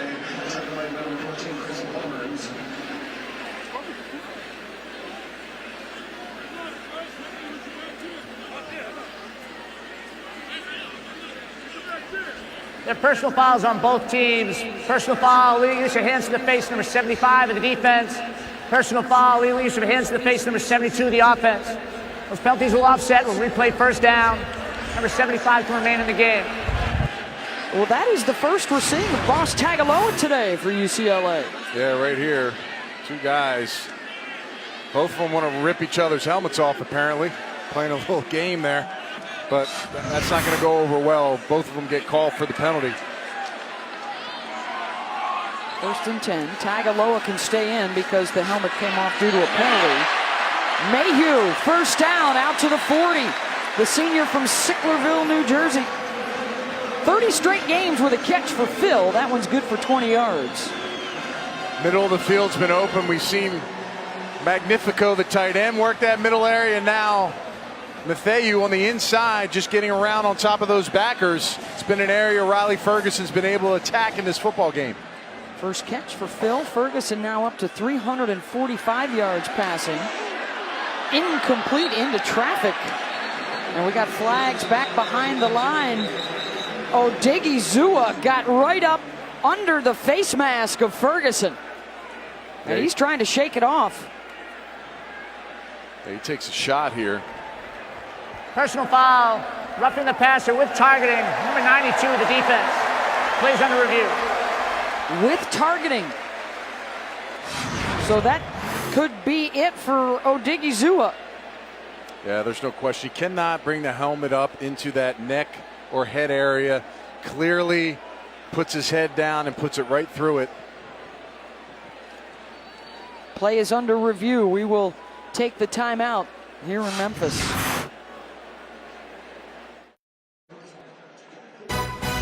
College football on ABC is presented by Walmart. Walmart, save money, live better. In part by Pacific Life. Experience the power of Pacific. And Nissan, innovation that excites. Issues mounting on the defensive side for the Bruins. A short while after Jalen Phillips went out with the injury, Osa Odigizua, a targeting penalty and an ejection. I'm amazed. All you have to do is take that lower right through his gut area and just knock him, and you'll do just as much damage lower body hit than you would upper body. And again, an easy call for the referees, and unfortunately for a thin defense, gets a little thinner now at the defensive line position for UCLA. On 1st and 10. Ferguson with the toss. Miller making people miss, getting a block downfield, and another big hitter from Ferguson to Miller. Beth, are you kidding me with this catch? The ball's behind. We do have a flag.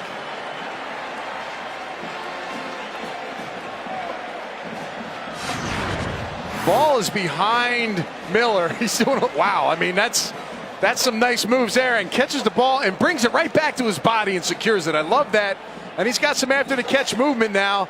That's pretty scary. This kid, 95 catches last season, almost 1,500 yards and 14 touchdowns. He's showing out After today. Play, personal foul, unnecessary roughness, number 2 of the defense. Should play to the ground out of bounds. Half the distance to the goal. First down. Penalties hurting the Bruins here. That's Josh Woods.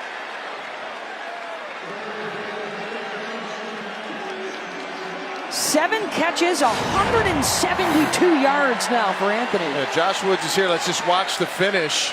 He's going to shed this block. Obviously, he's a little mad. He just continues to drive him. Referees don't like that when you're getting near that wall and wires over there by our guys. Easy call for the refs. Drove Tony Pollard out. 1st and goal, Tigers. The pitch down to the 3. Henderson on the shovel.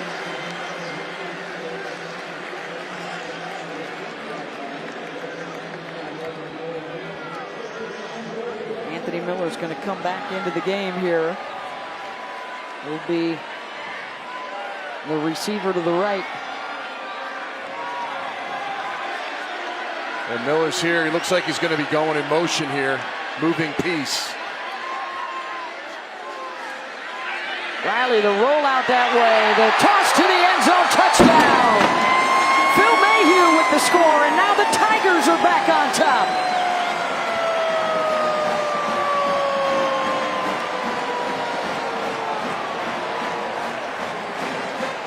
So many moving pieces, Beth, with this offense.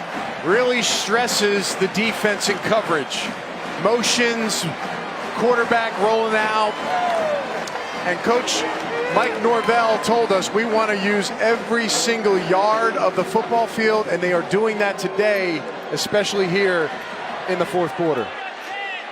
Riley Patterson for the extra point. Earlier today, a miss on a PAT, the only miss they've had in 5 years. So this one's good, but that earlier miss keeps it at a 1-possession game. Well, it's been a Josh Rosen show nationally, but Riley Ferguson is showing off his skill set a little bit. He's saying, yeah, pat my chest, I'm the guy today.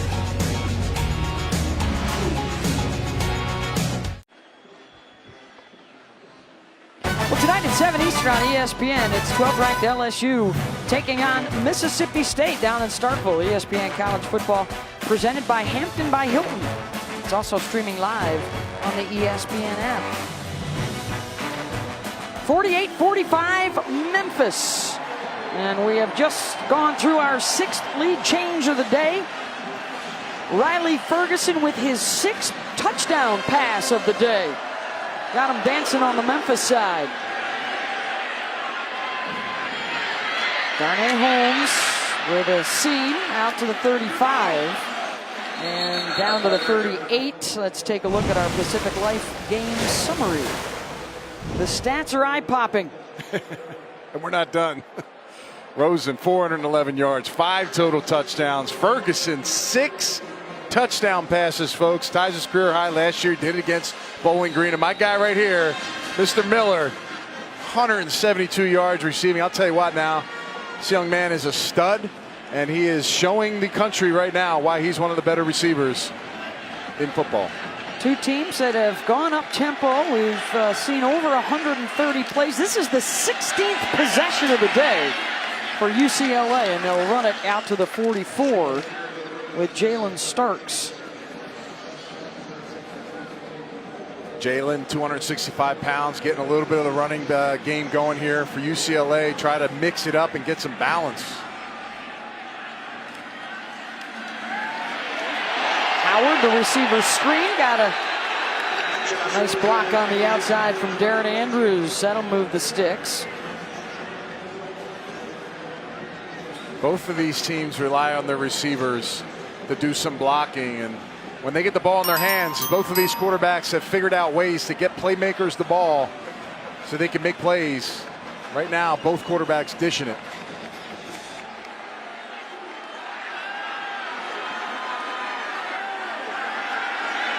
Rosen to Andrews, breaking a tackle, and that allows him to pick up a few extra yards on the miss by Avery. Remember how UCLA started the game in spread, empty backfield, and now they can move pieces. They can take Jalen, who's shown he can run routes on the outside, move him back, pull him back in, be diverse in their formation setup. I'll run it with Starks. Going to be about a yard short down to the 42-yard line. Sharif White with the tackle. 136 yards rushing now for Jim Mora's side. With the big 265-pound back here next to Rosen. See if they put it in the offensive line's hands to try to push and get some surge. Rosen will keep. He's got the first down. 35-yard line for Josh, tackled by Sean Rupert. It's well done by Josh Rosen. He knows if you watch film on this read play that he does with the back, he's not going to run the football. He pulls it out, gets a play. Now he's not the smoothest cat when it comes to slides and getting down, but that was a big first down for him and this football team. Injured player from Memphis. Looks like Emmanuel Cooper here, number 97. We will take the timeout here and be back in a moment.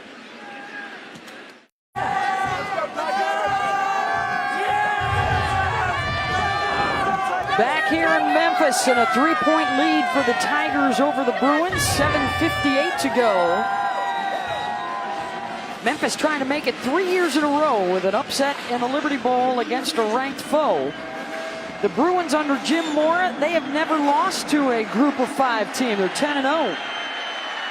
In their first trip back to Memphis since the 1976 Liberty Bowl. Rosen off his back foot. Throws it away.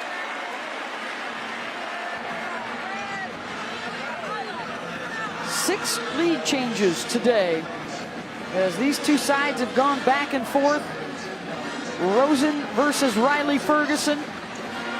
And they have accounted for a combined 11 touchdowns today. Rosen 422 yards through the air. And a big hole up the middle. Oh, a run for me down inside the 20. Another zone play with the offensive line. He sticks his foot and able to cut back, find the seam. Well done. Great play call by UCLA. You can see the heat having an effect here. Guys not being able to shed blocks. These players, guys, are very, very tired out on this field. This is a heavyweight bout here in this heat. 19 yards on that run. Pressure off the edge. Rosen to the end zone. Incomplete. Carter able to break it up against Lastly. Carter, true freshman on the outside, trying to pick on the young man. Highly recruited, one of the best DBs in Tennessee. Gets his hand, and he doesn't get his head around, but he tracks the hands of the receiver Lastly, able to pluck the ball out at the last minute. Rosen thought he had one there in a similar position to the touchdown throw to beat A&M a couple of weeks ago.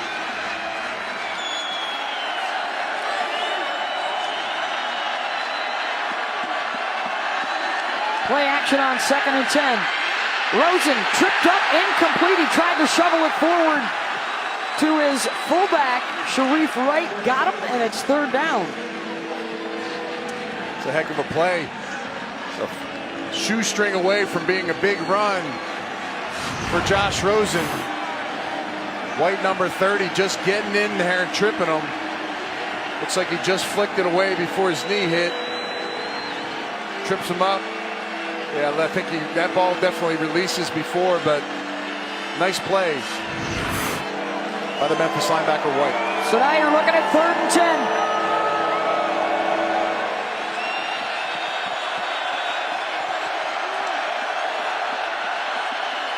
Here comes the blitz. Rosen intercepted at the 10-yard line. And room for T.J. Carter to roam. One out of bounds at midfield.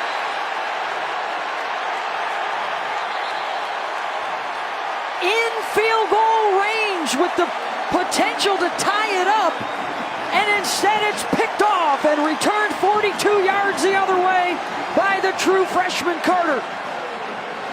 Defensive coordinator Chris Ball's bringing pressure off the edge to hit Rosen right there. Doesn't stop the jump and knock the ball down. It goes right and attacks the quarterback. Josh just throws it. Receiver's not on the same page. And the true freshman Carter stays at home and gets himself his first interception of his young career.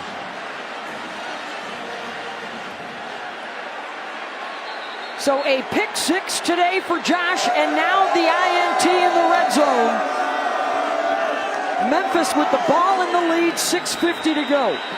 2 big mistakes in this game. Rosen throwing it back against the grain earlier, and then there, miscommunication. Very rarely do you see that with some of the veteran receivers for UCLA, especially Lastly, but 2 guys that weren't on the same page. And that's what we talked about. Rosen's one of his few issues is when to live the fight another day. Twice today, he's held on the ball, tried to make a play that wasn't there. He's got to throw that ball away. On the ground to Patrick Taylor. Down inside the 45. And again, sometimes when you're the quarterback, it happens so fast that instantaneous decision you make, there's only a handful of guys that can do that. And right there, again, receiver not in the spot, DB sitting, he decides to throw that ball.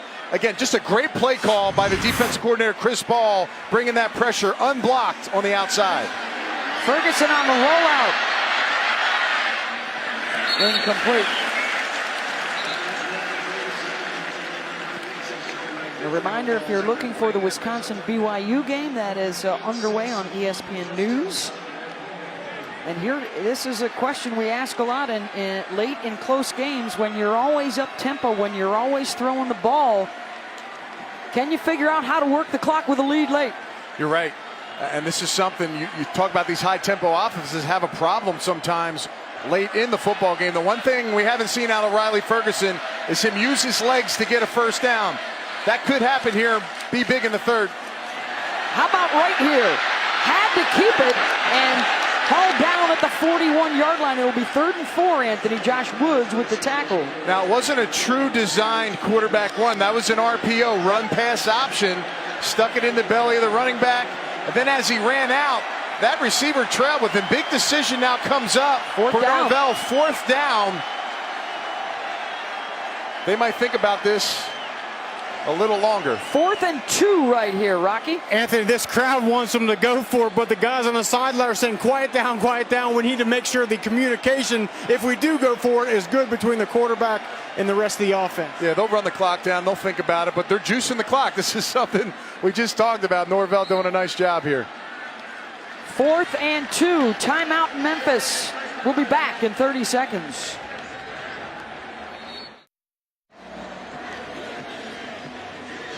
And we are back. 4th down and 2. Memphis has talked about it.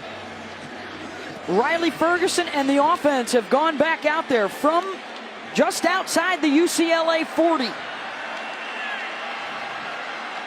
Got tight coverage across the board here, each receiver. Miller in motion. Ferguson looking that way. He's got his favorite target. 1st down to the 35. Another body adjustment by Anthony Miller. Wasn't a perfect pass, but when he comes in motion, little speed option to the left. Look at him turn his body and get that and secure the ball. Tell you, kid's got great hands. He's a short target, and he knew where he was in the football field. Just secures the ball, gets the 1st down, and he's shown you. He's a former walk-on, folks. Kid's been a stud tonight. 8 catches, 177 yards, and 2 touchdowns.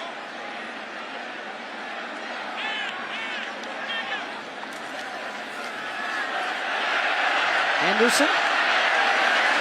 Their one moment in the sun, their one chance to shine, their one nationally televised game. They knew it was going to be huge. They knew they had to show.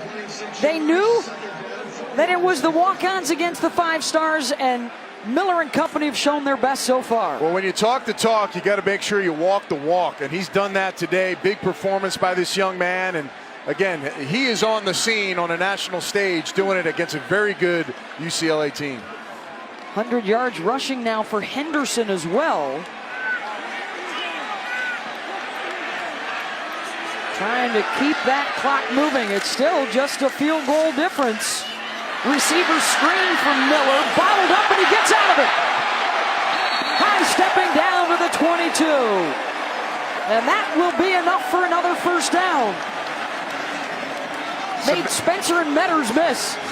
This is amazing. I mean, this guy, he runs up, he comes back, they run the bubble, doesn't even realize he's going to get it. Then he's able to pull the ball in, makes 2 guys miss.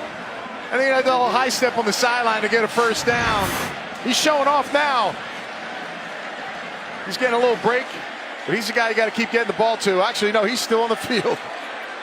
And guys, right now, the energy of Anthony Miller is second to none. You can tell these UCLA defensive players are very tired right now. And when you're tired, it's very, very hard to tackle a guy in space. Not highly recruited, a local kid. You could make the case that Anthony Miller has had a huge hand in 3 of the biggest wins in school history. An upset of Ole Miss 2 years ago, an upset of Houston last year, and now today getting it done against the Bruins. And look at him now. This is right after. He's still coming off the ball, blocking, punching guys, pushing them. Guy is feisty. He's a fighter. Back here in Memphis, 48-45, the lead for the Tigers. 3:18 to go, and they have reached the red zone, trying to put this away.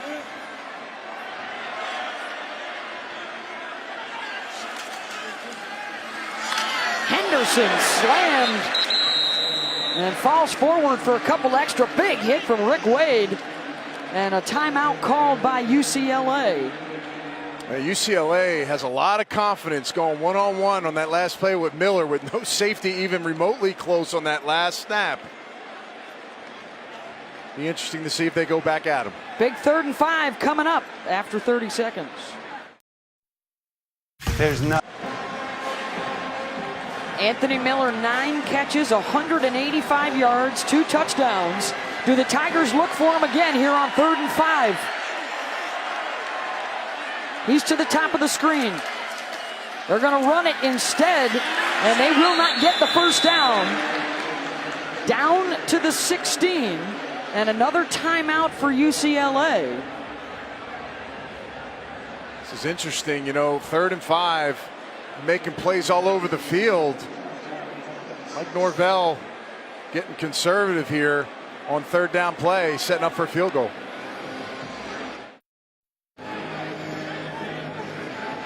So on 4th and 5, Memphis will turn to true freshman kicker Riley Patterson, who has only attempted PATs in his first 2 collegiate games. His first field goal attempt, and it will be a 33-yarder to make it a 6-point game to force UCLA to go for a touchdown. And they're going to fake it. Patterson will throw to the end zone, up for grabs, and it is intercepted by UCLA. Picked off by Octavius Spencer. Wow. That's a gutsy call by Coach Marvell. Coach Norvell decides to go with the fake here, and not only does he go with the fake, he puts it in the hands of a true freshman kicker. And he obviously told him just throw it up high and let his guy go get it. Well, unfortunately, it backfires with the interception. You had a chance to force the Bruins to get a touchdown. Now, Josh Rosen has a chance just to get him into field goal territory. I know he doesn't have a lot of confidence in his kicking game, but at that point, in that area, kick it and force UCLA to go the entire field. Kick it or go with Riley Ferguson at quarterback, right? No doubt, exactly. On 4th down. Now it's 3 minutes and a second for Rosen to try and win it. Andrews, the crossing route. 9 yards. Well, the one thing right now for Rosen, he doesn't have to get it all. We got a lot of time. Stay composed. He's been in this situation over 400 yards passing so far. Rosen will keep. He's got the first down. You just go back a couple of weeks to the huge 4th quarter comeback against Texas A&M and the game-winning touchdown to Darren Andrews. And again, lastly, as much as you want to score here, also work the clock, put it all together so that you can get yourself a drive and burn some time. Andrews gets out of bounds. 2:18 to go. It was Jordan Lastly with 43 seconds to play, the game winner against A&M. Can Rosen do it again? One of the big guys in that comeback win against Texas A&M was this tight end right here, number 81, Caleb Wilson. Time on 2nd down. There is Wilson, and that'll move the chains out to the 47. He looks a little tired, though, as I'm seeing him right now. It didn't look like the most explosive route, but he looks like he's hobbling a little bit with this tempo. Under 2 minutes. Rosen almost intercepted, and this is going to be offensive pass interference as Rosen again put one up for grabs. That might have been the smartest play I've seen a player make. Even though he got interference, that was going to be an interception. Theo Howard. Pass interference, number 14 to the offense. 15-yard penalty, first down. Theo Howard's a true sophomore. Wyndham's out there. Again, Rosen just trying to get something going, throw this ball out of bounds.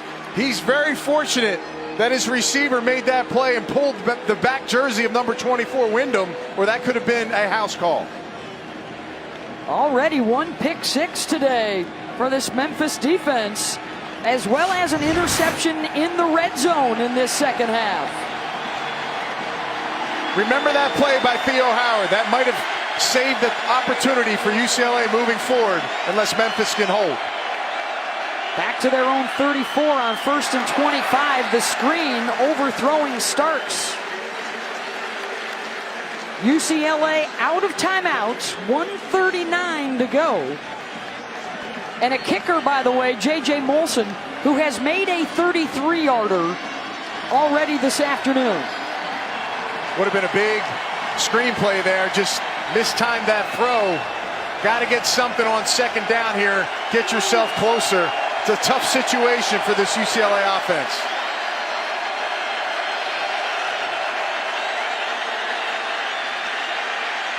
Rosen incomplete.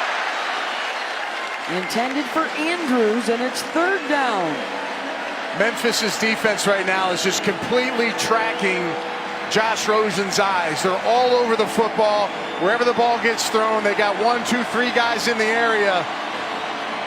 Again, 3rd and 25, Beth. Not a lot of plays in a playbook to be called. Got to hope you get the ball out and get some yards here, potentially get a chance. But right now, Memphis looking good on this long opportunity.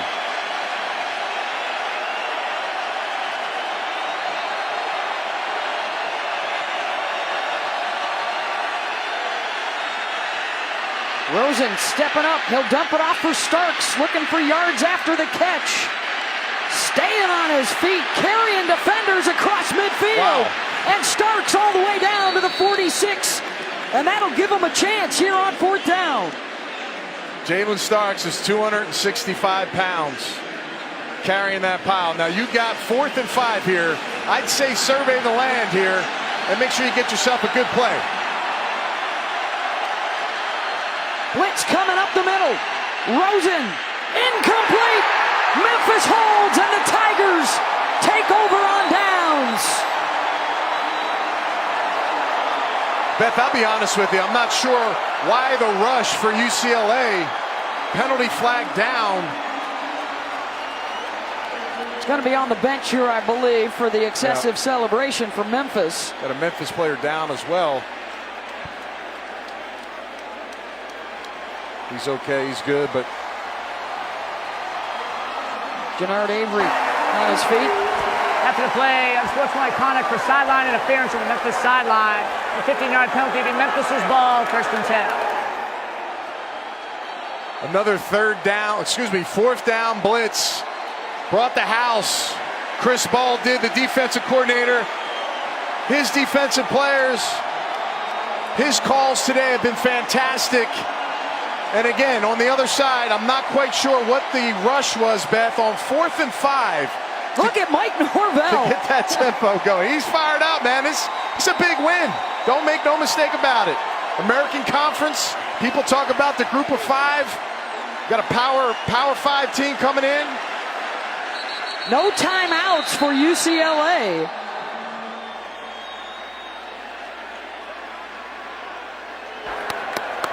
Substitution infraction, 12 men on the defense, 5-yard penalty, 1st down. The 3rd year in a row that a ranked opponent has come to town and the Tigers have taken them down. That's Chris Ball, the defensive coordinator. What a game he called today. His guys stepped up to the plate. Big turnovers on the interceptions, and they hit Rosen in the second half of the game that made him indecisive and caused those poor throws. And if you're looking for a group of 5 team that has a shot at running the table, I think you got to add this Memphis team to the list. They are amongst the favorites with USF in the American Athletic Conference this year. They would not play each other until the championship game. We see it every year, Beth. We always have an American Conference team that steps up to the plate and beats the big dog. They did it today against UCLA. Riley Ferguson, 6 touchdown passes. Anthony Miller, 185 yards receiving and 2 TDs. And Mike Norvell's Memphis Tigers get the upset of UCLA 48-45. What a game. 2 quarterbacks, big arms. Just an amazing offensive performance. Let's go down to Rocky. Coach, it was a war today in the heat, one of the biggest wins in this program's history. Describe what you're feeling. I'm just so happy for these players, for these coaches, for our community.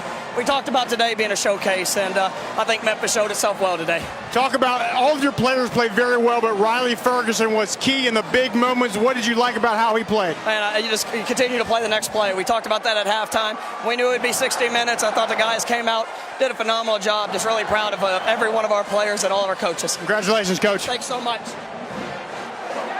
Quarterback Riley Ferguson, who was out of football 3 years ago, painting fences and detailing cars. He got back into the game and became the star quarterback for Mike Norvell in Memphis. And a huge day today against the Bruins. For our entire crew here in Memphis, thanks so much for being with us. 48-45, Memphis over UCLA.